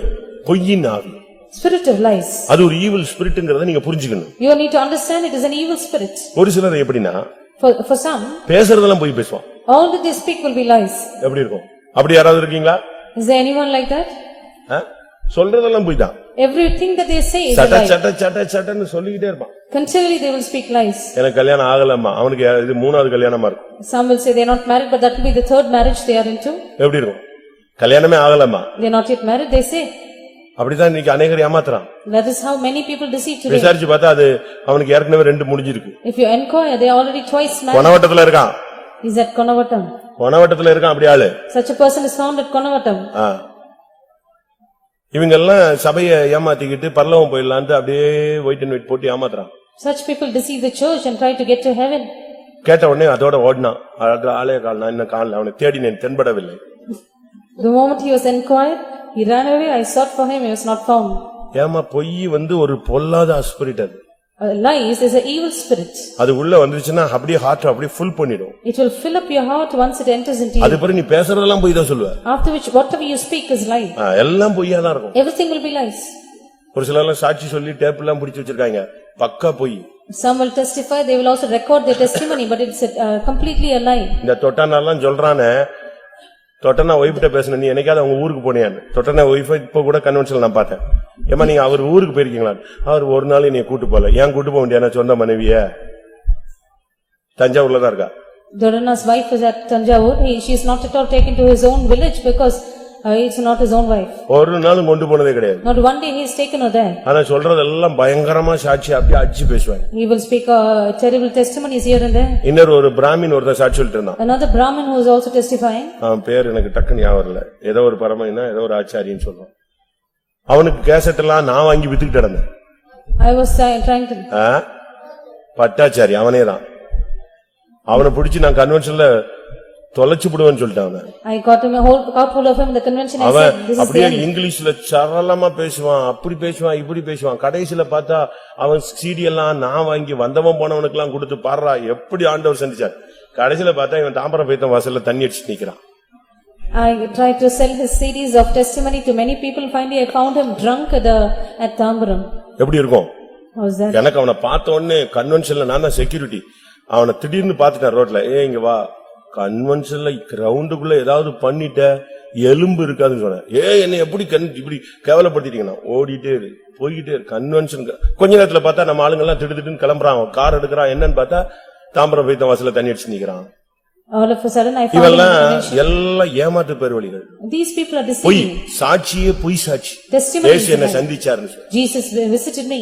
அதனாலதான் நம்ம ஃபெய்த்தம்ல அவனுக்குன்னு ஒரு சர்க்குலரே அனுப்புனாரு சீஃப் பாஸ்டர். இவனை நம்பி ஏமாந்துறாதீங்க, நான் ஏமாந்துட்டேன்னு சொல்லி. For our sake, our chief pastor had sent out a circular to all our churches saying, "Do not be deceived by this person." I was deceived. ஏன்னா காஞ்சிபுரத்துல பார்த்தா அவனை மடத்துக்குள்ள போயிட்டு வரான். At Kanchipuram, he went into the sage's place. மத்து அந்த மடத்துக்குள்ள போயிட்டு வரான். Into the place. எப்படி இருக்கும்னு யோசிச்சு பாருங்க. இவங்க எல்லாம் ஏமாத்து பேர் வழிகள். He was deceiving the others. இவெல்லாம் சாட்சி சொல்லிட்டான், இயேசு சத்திச்சாரு, சிலுவையில பார்த்தேன். பொய். He said, "Jesus visited me, I met him at the cross." இது ஒரு ஸ்பிரிட். That is ஓயா பொய்யர். those who lie without stopping. தீத்து 1ஆம் அதிகாரம் 12ஆம் வசனத்துல கிரேத்தா தீவார் ஓயா பொய்யர், சொல்றதெல்லாம் பொய் தான் சொல்லுவான். Titus chapter 2 verse 1 verse 12, we read about the people of the Isle of Crete. கிரேத்தா தீவார் ஓயா பொய்யர். ஓயா பொய்யர், சொல்றதெல்லாம் பொய் தான். They are continual liars. அப்போஸ்தலர் 5ஆம் அதிகாரத்துல அனனியாவும் செப்பீராவும் அட்டகாசமா பொய் சொன்னாங்க. In Acts chapter 5 we read about Ananias and Sapphira who lied in a very beautiful manner. இவங்களுக்கு ரெண்டு அபிஷேகம் பெற்ற கேசுங்க. They were anointed people. அபிஷேகம் பெற்ற பின்பு சாத்தானுக்கு இடம் கொடுத்து பரிசுத்த ஆவிக்கு விரோதமாய் பொய் சொல்ல சாத்தான் உன் இருதயத்தை நிரப்பினது என்னன்னு பேதுரு கேட்டான். Some Peter questioned him, "How has Satan filled your heart to lie against the Holy Ghost after you being anointed?" ஐந்தாவது Fifthly, யோவான் 8ஆம் அதிகாரம் 44ஆம் வசனத்திலே பார்க்கும் பொழுது John chapter 8 verse 44, அவன் ஆதி முதல் மனித கொலைபாதகன் என்று சொல்லி இருக்கிறார். from the beginning he is a murderer. யார் மனுஷ கொலைபாதகன்? Who is a murderer? தன் சகோதரனை பகைக்கிற எவனும் மனித கொலைபாதகனாக இருக்கிறார். Everyone who hateth his brother is a murderer. நாலாவது நீ பொய்யின் ஆவியிலிருந்து விடுதலை ஆகி உன்னை விட்டு அது போயிருக்கணும். Fourthly, if you deliver out of the spirit of lies, it will leave you. ஐந்தாவது நீ கொலைபாதகனாக இருக்கக்கூடாது. Fifthly, you should not be a murderer. நம்ம எல்லாரும் போய் யாரையும் குத்தி கொலை பண்ணி அடிச்சு காலி பண்றது இல்ல. We do not go and smite anyone or we do not kill anyone in that manner. முந்தைய காலங்கள்ல கொலைகாரர்களாக இருந்தவங்க ரட்சிப்புக்குள்ள வந்திருக்கிறாங்க. In former days, those who were murderers have come into salvation. அத குறித்து அது ஒரு subject. That is another subject. But நீ சகோதரனை பகைச்சா பைபிள் சொல்லுகிறது உன்னைய கொலைபாதகன். But if you will hate your brother, you are a murderer. ஒரு கருவை நீ அழிச்சிட்டேன்னா நீ ஒரு கொலைபாதகன். Suppose you destroy that which is a birth, then you are a murderer. அப்படிதானே? கரெக்ட். நான் சொல்றது சரிதானா? பாதி பேருக்கு தலை மேல வராது. இந்த சப்ஜெக்ட் பேசினா அப்படியே பம்மிடுவாங்க. Half of them will not understand because they do not like this subject. நீ கொலைபாதகன், கொலைபாதகி, அத நீங்க புரிஞ்சுக்கணும். You have to understand that you are a murderer. தன் சகோதரனை பகைக்கிற எவனும் மனித கொலைபாதகன். He that hateth his brother is a murderer. ஒருத்தனை பகைச்சிட்டு நம்ம எப்படி பரலோகத்துக்கு போக முடியும்? How can you hate a person and go to heaven? யோசிச்சு பாருங்க. Just imagine. அவன் அங்க நிப்பான் சிங்காசனத்துக்கு முன்னால. He will stand before the throne. நான் ஒரு கிளிப்பிங்ஸ் பார்த்தேன். I saw a certain clipping. அப்படியே சிங்காசனத்துக்கு முன்னால அப்படியே ஒருத்தன் வர்றான். A person enters the throne. அவனுக்கு முன்னால புத்தக சுருள் விரிக்கப்படுகிறது. The book is opened before him. டக்குன்னு அவன் ஹிஸ்டரி அப்படியே வெளியே வருது. His history is out immediately. அவன் தண்ணி அடிச்சானா, விபச்சாரம் பண்ணானா, வேசினான். அடுத்த செகண்ட் அப்படியே அவனை இழுத்து கொண்டு போய் அக்னியில போட்டுறான். Where all his mistakes are out and finally he is drawn and cast down. ஆனா அதே இடத்துல At the same place, ஒரு விசுவாசி வர்றான். a believer enters. அவனுக்கு புத்தக சுருள் The விரிக்கப்படுது. book is opened. அவன் ஒரு தெருவுல கீழே கிடந்தவனுக்கு சாப்பாடு கொடுக்கறான். He gave food to one who was in the streets. உடனே அவனுக்கு அப்படியே மகிமை உடுத்தி வைக்கப்படுது. Glory was covering him. அப்படியே மேல போறான். He was taken up. நமக்கு இந்த அஞ்சாவது ஆவி போயிருச்சான்னு பாருங்களேன். Just consider the fifth spirit is left here. கண்ணை மூடும்போது உனக்கும் யாருக்கும் எந்த கசப்பும் இருக்கக்கூடாது. When you close your eyes, you should not have any problem or any அப்படி இருந்துச்சுன்னா நீ யாரு? others. அப்படி இருந்தால் நீ யாரு? நீ யாரு? நான் யாரு? If you have such anything, then மனுஷ கொலைபாதகன். you are a murderer. எல்லாரும் சமாதானம். Peace with all. யாரு மேலே உங்களுக்கு கசப்பு வைராக்கியம் இருந்தா எல்லாத்தையும் குயிக்கா பேப்பர் கிளியர் பண்ணுங்க. You have any bitterness or hatred against anyone, clear your papers immediately. Pastor Joel அடிக்கடி சொல்வார் நம்ம பேப்பர் எப்பவும் கிளியர் பண்ணிட்டே இருக்கணும் பாம்பா. Pastor Joel often used to say we need to clear these papers always. எப்ப life close ஆகுதுன்னே தெரியாது. We do not know when our life will close. திடீர்னு நீங்க நைட் 10 மணிக்கு வான்னு சொல்லிட்டாருன்னா என்ன பண்ணுவீங்க? All of a sudden Jesus says come at 10 o'clock the night, what will you do? 1 hourல clear பண்ணிடுவீங்களா? Within 1 hour can you clear it up? Clear பண்ணிடுவீங்களா? Can you do it? எசேக்கியாட்ட தீர்க்கதரிசி சொல்றான், உன் வீட்டு காரியத்தை ஒழுங்குபடுத்தி நீ பிழைக்க மாட்டாய். இப்படி நமக்கெல்லாம் சொல்லிட்டா நம்ம கிளியர் பண்ணிடலாம். The prophet came to Hezekiah and said, set right your house, you are not going to live. இப்ப இன்னைக்கு நைட் கொண்டவட்டத்துல ஒரு 10 பேரை கூப்பிட்டு இனி நீ பிழைக்க மாட்டாய், உன் வீட்டு காரியத்தெல்லாம் ஒழுங்குபடுத்து, நான் உன்னை சேர்க்க போறேன்னா நான் வெணிஞ்சிடலாம். ஆண்டவரே இதெல்லாம் ஞாபகப்படுத்துங்க, யார்ட்டெல்லாம் மன்னிப்பு கேட்கணும், யார்ட்டெல்லாம் காசு கொடுக்கணும், யார்ட்டெல்லாம் எல்லாம் கிளியர் பண்ணி செட்டில் பண்ணிட்டு எல்லாத்தையும் பார்த்துட்டு போயிடலாம். Tonight if the Lord will appear for 10 of us in the Konavatam church and say, you set right your house and you are not going to live, they will set right everything. சொன்னா செஞ்சிருவீங்களா இல்லையா? If it is said, will you do? நாளை காலையில வருகன்னா நம்மால ஒருத்தன் இங்க இருந்து போக மாட்டீங்க.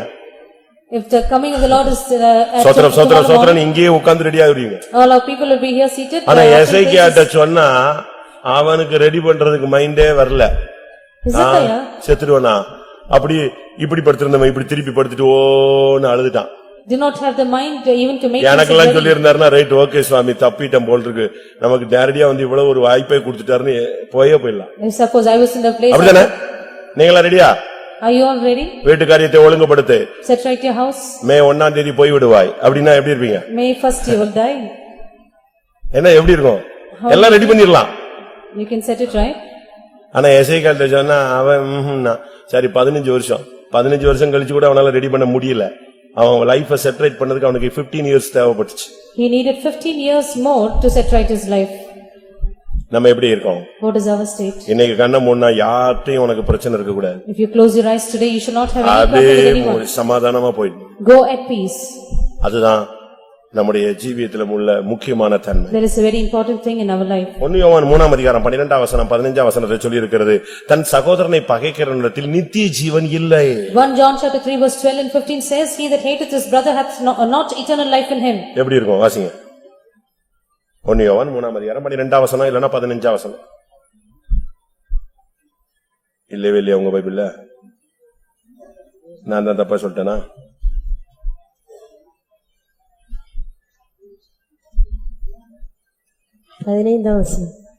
என்ன சொன்னாரா? வேற என்ன வசனம்? 12 15 சொன்னேன். தன் சகோதரனை பகைக்கிற எவனும் மனுஷ கொலை பாதகனா இருக்கிறான், மனுஷ கொலை பாதகன் எவனோ அவனுக்குள் நித்திய ஜீவன் நிலைத்திராது என்று அறிவீர்கள். 12 வந்து காயின் ஏன் கொலை செஞ்சாங்கற சப்ஜெக்ட் இருக்கு. 12 speaks about Cain here. மனுஷ கொலை பாதகன் எவனோ அவனுக்குள் என்ன இருக்காது? நித்திய ஜீவன் இருக்காது. He that is a murderer, he hath not eternal life abiding in him. ஐந்தாவது நீ கொலைபாதக ஆவியிலிருந்து விடுதலை பெற்றிருக்க வேண்டும். Fifthly, you should be delivered out of the spirit of murder. ஆறாவது, Sixthly, 1 பேதுரு 5ஆம் அதிகாரம் 8ஆம் வசனத்துல 1 Peter chapter 5 verse 8, அங்க அவனை பத்தி சொல்லி இருக்கிறது. it is said here, தெளிந்த புத்தி உள்ளவர்களாய் இருங்கள், விழித்திருங்கள், ஏனெனில் உங்கள் எதிராளியாகிய பிசாசானவன் கெர்ச்சிக்கிற சிங்கம் போல் எவனை விழுங்கலாமோ என்று வகை தேடி சுற்றித் திரிகிறான். சுற்றுற ஒரு spirit. a spirit which wanders. அவங்க வீட்லயே இருக்க மாட்டாங்க. They will not be at home. சுத்திட்டே இருப்பான். பாத்துக்கீங்களா நீங்க பசங்க பொண்ணுங்க எல்லாம் பாருங்க, ரவுண்ட் அடிச்சிட்டே இருக்கும், ஒரு வேலை இருக்காது. ஆனா போயிட்டே இருக்கும். அங்க போனா இந்த ஃப்ரெண்ட பார்த்தேன், அவனை பார்த்தேன், இவனை பார்த்தேன், அந்த ஆபீஸ் போனேன், இந்த ஆபீஸ் போனேன். இது ஒரு ஸ்பிரிட். அது being vagabonds wandering here and there, that is a spirit. You can find young girls and boys in this manner. அப்படிதானே? Isn't that true? இது நீ கண்ட்ரோல் பண்ணணும். You need to control this. எலும்பி போக கூடாது. தேவ சித்தம் இல்லாத இடத்துக்கு நீ வெளியே போக கூடாது. Do not go out of the presence of God.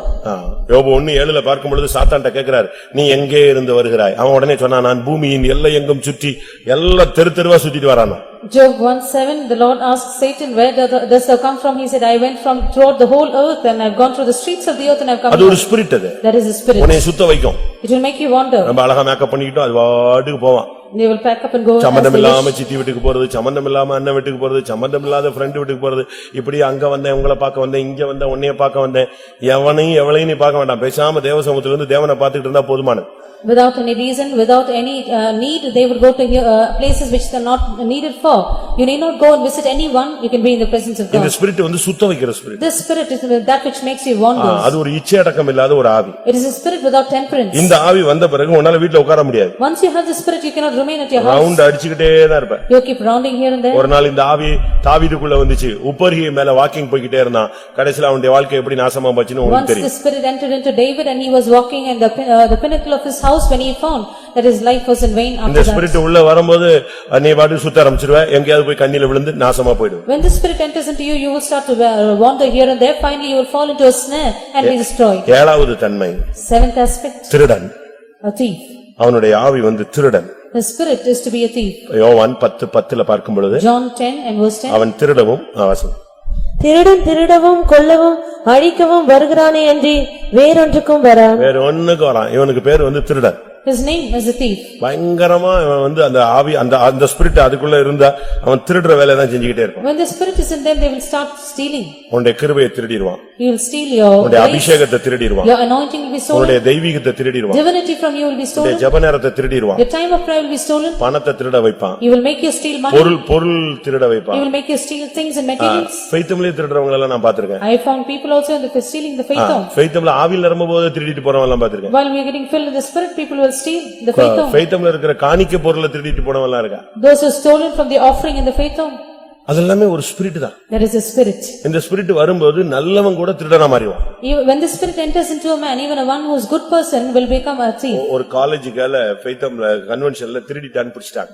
There's one college girl who was caught in the convention because she stolen. செல்ல திருடிட்டான்னு சொல்லி பிடிச்சிட்டாங்க. And she was caught for stealing a mobile phone. அப்ப என்னைய கூப்பிட்டாங்க, நீ வாங்க என்கொயரிக்கு வாங்க. I was also called for the inquiry. அப்ப நான் போறேன். I was there. அதுக்குள்ள அவளை பத்தி எல்லாருக்கும் நியூஸ் போயிடுச்சு, நான் போறேங்கிறது நியூஸ் போயிடுச்சு. Before which the news reached everyone and also the news of my arrival there was also reaching to everyone. கட்டாயம் பனிஷ்மென்ட் ஆயிடும், அடி சரியான ட்ரீட்மென்ட் கொடுத்துருவாங்க. Definitely she will be punished and she will face the right treatment. ஏன்னா convention டயத்துல உள்ள கூடி போக முடியாது, பின்னால கூடி சுத்தி கார்ல போகணும். We cannot go enter in through during போற வழியெல்லாம் அந்த பிள்ளையை தெரிஞ்ச பாஸ்டர்லாம் என்னை மடக்குறான். All those who know of that child, all the pastors, they try to speak to me. அவசரப்பட்டு கை வச்சிராத. Do not be hasty to lay your hands. நல்ல குடும்பத்துல உள்ள பொண்ணு. She belongs to a good house. படிச்ச பிள்ளை. Educated child. அழகான பிள்ளை. A beautiful one. அப்படிப்பட்ட பிள்ளை கிடையாது. She is not such a child. ஏதோ சும்மா குற்றம் சாட்டிட்டாங்க. Somebody is accused. நீ அப்படி பண்ணிராத இப்படி பண்ணிராத ஒரே போன் டைரக்டா அது இதுன்னு எனக்கு சொல்றாங்க. People directly approach me, they also approach me over the phone. நான் அந்த சர்ச்சினுடைய ஏகைச்சமே தூக்கி வண்டியில வச்சிட்டு தான் போயிட்டு இருக்கேன். I was using the vehicle as I moved in the church. அந்த சர்ச்சினுடைய ஏகைச்சமை என் கூட தான் கூட்டிட்டு போனேன். The AHM of the church was with me. நேரா போன உடனே என்னைய பார்த்த உடனே, As soon as she saw me, பாப்பா நீ எடுத்தியா? did you take? ஆமா நான் தான் எடுத்தேன். ஒரே வேர்ட்ல அவ மொத்தத்தையும் முடிச்சிட்டா. With one word she finished the matter. அது வரைக்கும் இவ நல்ல குடும்பம், கருப்பா சோப்பா இருப்பா, அழகா இருப்பா, அவ அப்படி செய்ய மாட்டா, ஆயா போயான்னு சொன்ன பாஸ்டர் அவ்வளவு வெறும் escape. All the pastors who are trying to convince me of her status, they all escaped the place. அவ கையில 3 செல் இருந்துச்சு. She had 3 mobiles in her hand. 3 செல்ல எடுத்துட்டா அப்படினா. I asked her, 2 ஏன் இது? I asked her, did you take 3? விசாரிச்சு பார்த்தா அவங்க அண்ணா வந்துட்டான். தம்பி உங்க அக்காவுக்கு 2 செல் இருக்கானா? ஆமா 2 செல் எங்க அக்காது. அப்ப இது ஒன்னு தான் திருடினது. அப்ப நான் கேட்டேன் உனக்கு 2 இருக்கு. You have 2 in your hand. உன்னை நம்பி ஒருத்தங்க பேக் கொடுத்துட்டு பாத்ரூம் போயிட்டு வரதுக்குள்ள அவங்க செல்ல எடுத்துட்டியேனா எனக்கு அதை பார்த்துட்டு என்னால சும்மாவே இருக்க முடியலங்கறா. She said, எப்படி? ஸ்பிரிட் பாருங்க எப்படி பண்ணுது பாருங்க. After seeing the mobile I cannot remain silent. அத பார்த்துட்டு என்னால என்ன செய்ய முடியல, சும்மா இருக்க முடியல. 2 செல் இருக்கு. She has 2 mobiles in her hand. Bible சொல்லுது 2 இருந்தாலே 1 கொடுக்கணும்னு. The Bible says you have 2, you give up 1. இவ இந்த ஆவி என்ன சொல்லுது, 2 இருந்தாலும் நீ 1 எடுன்னு சொல்லுது. The spirit says if you have 2, you take up 1 more. அந்த ஸ்பிரிட்டோட தன்மையை பாத்தீங்களா? Do you see the attribute of this spirit? திருடுகிற ஒரு ஆவி. A spirit to steal. இந்த ஸ்பிரிட் வரும் பொழுது When this spirit comes into a கொஞ்சம் person, கொஞ்சமா நம்முடைய ஊழியம் வாழ்க்கை எல்லாமே நாசமா போயிடும். our life, our ministry, everything will be ended. இந்த ஆவி மெல்ல யாருக்குள்ள பூந்துச்சு? யூதாசுக்குள்ள பூந்துச்சு. This spirit entered into Judas. இதுக்கு ஊழியக்காரன் விசுவாசி எல்லாம் அந்த ஸ்கேலே கிடையாது, எல்லாருக்குள்ளயும் பூந்துரும். Now there is no scale such as a believer or a servant of God, it enters into everyone. யாரா இருந்தாலும் இந்த ஆவி உள்ள வரும் பொழுது அவன் திருடன் தான். Any person, when the spirit enters into the Bible சொல்லுகிறது யூதாச பத்தி அவன் திருடன் அப்படின்னு சொல்லுது. The Bible calls Judas a thief. பிசாச திருடன் சொல்லல இல்ல. He does not say he is one from the devil. பிசாச மட்டும் திருடன் சொல்லல. Does not call the devil alone a thief. யூதாச யோவான் 12ஆம் அதிகாரம் 6ஆம் வசனம். John 12 verse 6. அவன் தரித்திரரை குறித்து கவலைப்பட்டு இப்படி சொல்லாமல் அவன் திருடனானபடியினாலும் பணத்தை அவன் பேர் என்னது? திருடன். He was called a thief. அந்த ஸ்பிரிட் இருந்ததனாலதான் இயேசு கிறிஸ்துவுக்கு வர்ற காணிக்கையிலேயே இவன் ஒரு டிப்ஸ் எடுத்துக்கிட்டே இருந்தான். Out of the money that Jesus Christ received, he took a commission or tips. எப்படி இருக்கும் நீங்க யோசிச்சு பாருங்க. How is that? காணிக்கையிலேயே இவன் பாக்கெட்ல போட்டுட்டே இருக்கான். Out of the offering he took to his pocket. இந்த ஸ்பிரிட் உங்களுக்குள்ள வந்துச்சுன்னா நீங்க திருட ஆரம்பிச்சிருவீங்க. If that spirit comes into you, you will start to steal. இந்த ஸ்பிரிட்டை நாம ஜெயிக்கணும். We need to overcome this spirit. எல்லாரும் கண்களை மூடுவோம். Let's all close our eyes. இந்த 7 ஆவிகளை இயேசு அவரிடத்திலிருந்து துரத்தி இருந்தார். ஆனபடியினால் அந்த இயேசு உயிர் தெழுந்த உடனே அவளுக்கு தரிசனம் ஆனார். Jesus cast out these 7 spirits out of her. That is why Jesus, when he rose again alive, he appeared to her. எல்லாரும் கண்களை மூடி ஒரு 2 நிமிஷம் முழங்கால் போடுங்க. Let us all close our eyes, be on our knees for 2 minutes. இந்த ஸ்பிரிட்டோட போராட்டம் உங்களுக்குள்ள இருக்கா? Do you have the conflict of the spirit in you? தந்திரம், subtlety, மோசம் போக்குதல், a deception, குற்றம் சாட்டுதல், to accuse, பொய், lying, கொலைபாதகம், murder, சுற்றுகிறது, to wander, திருடு, to thief. இது எல்லாமே அவனுடைய மெயின் குணாதிசயங்கள். His main characteristics are these. இந்த 7 ஆவியும் மகதலேனா மரியாளை சீர்குலைத்திருந்தது.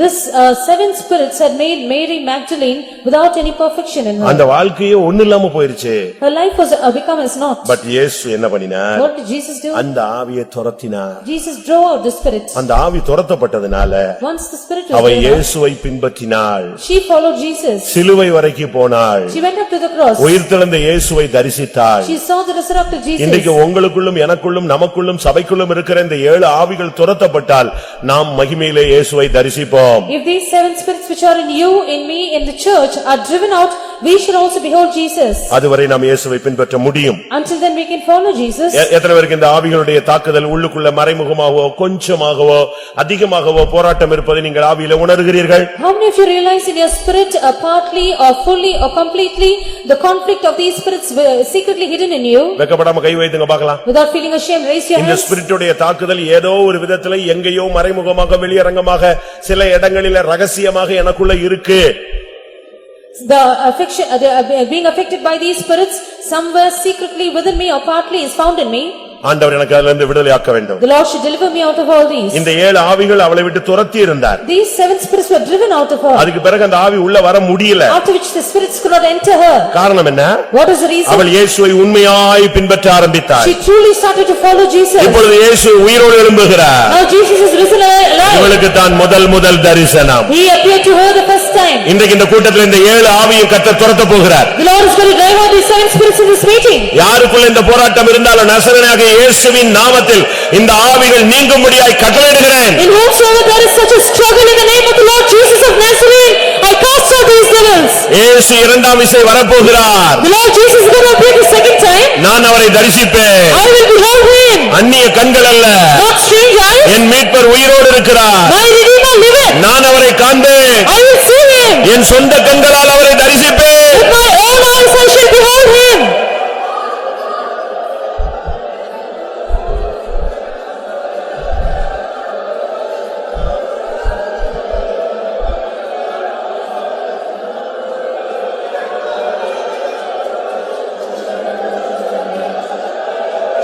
ஆமென்.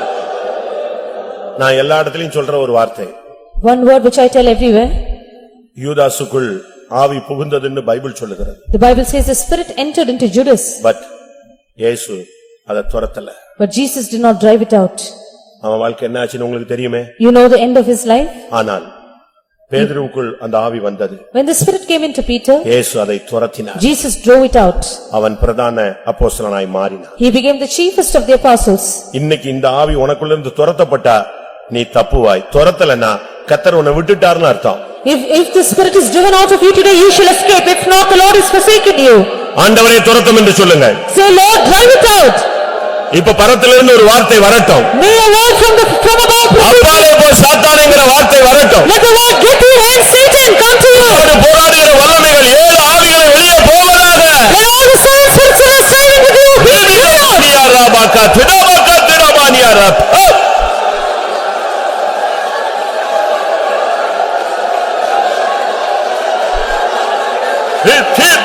திடாபானியாரா. Jesus.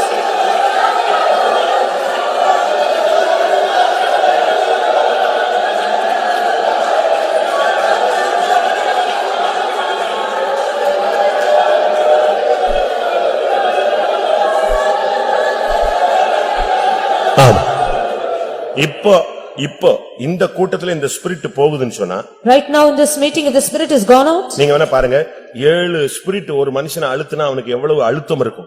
what kind of pressure a man will face if a seven spirits are pressing him down.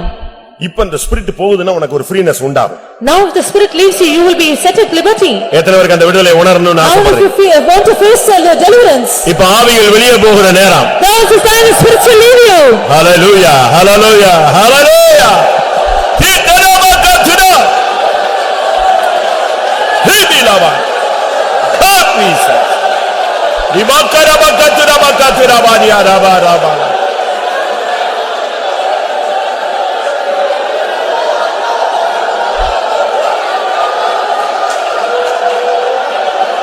Hallelujah, hallelujah, hallelujah, hallelujah, hallelujah. Ibada bara bakara bakara bakara bakara bara. Amen. Hikoramani.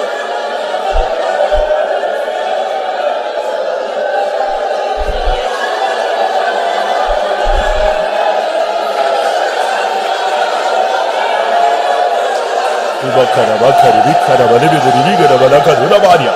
Ribariya ribila bala.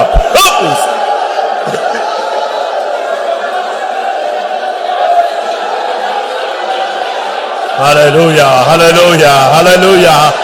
Stotram, stotram, stotram, stotram. Tira bakara bakara tira bana ribana bakara bakara.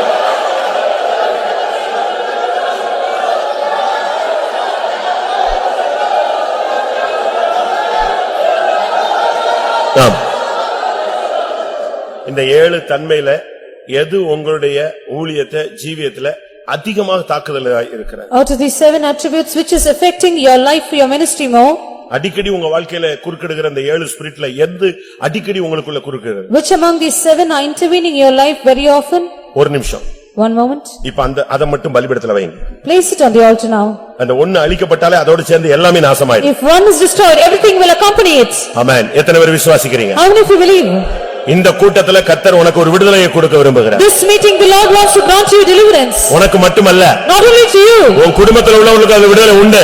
Even for your family there is a deliverance. Hallelujah, hallelujah, hallelujah. Ibakara bakatira bakatiri biyaramana.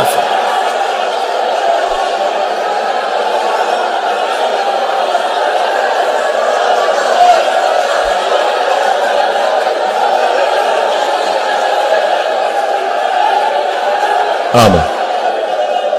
கர்த்தருடைய சமூகத்துக்காய் ஸ்தோத்திரம் பண்ணுவோம். இந்த ஆவிகளை துரத்தினார், அதற்காய் ஸ்தோத்திரம் பண்ணுவோம். அவரை தரிசிக்க முடியாத தேவன் நம்மை தெரிந்து கொண்டார், அதற்காய் ஸ்தோத்திரம் பண்ணுவோம். அந்த நாளுக்கென்று நம்மை ஆயத்தப்படுத்த முடியாத ஸ்தோத்திரம் பண்ணுவோம். எல்லா மகிமையும் அவருக்கே செலுத்தி ஸ்தோத்திரம் பண்ணுவோம். ஜெபம்.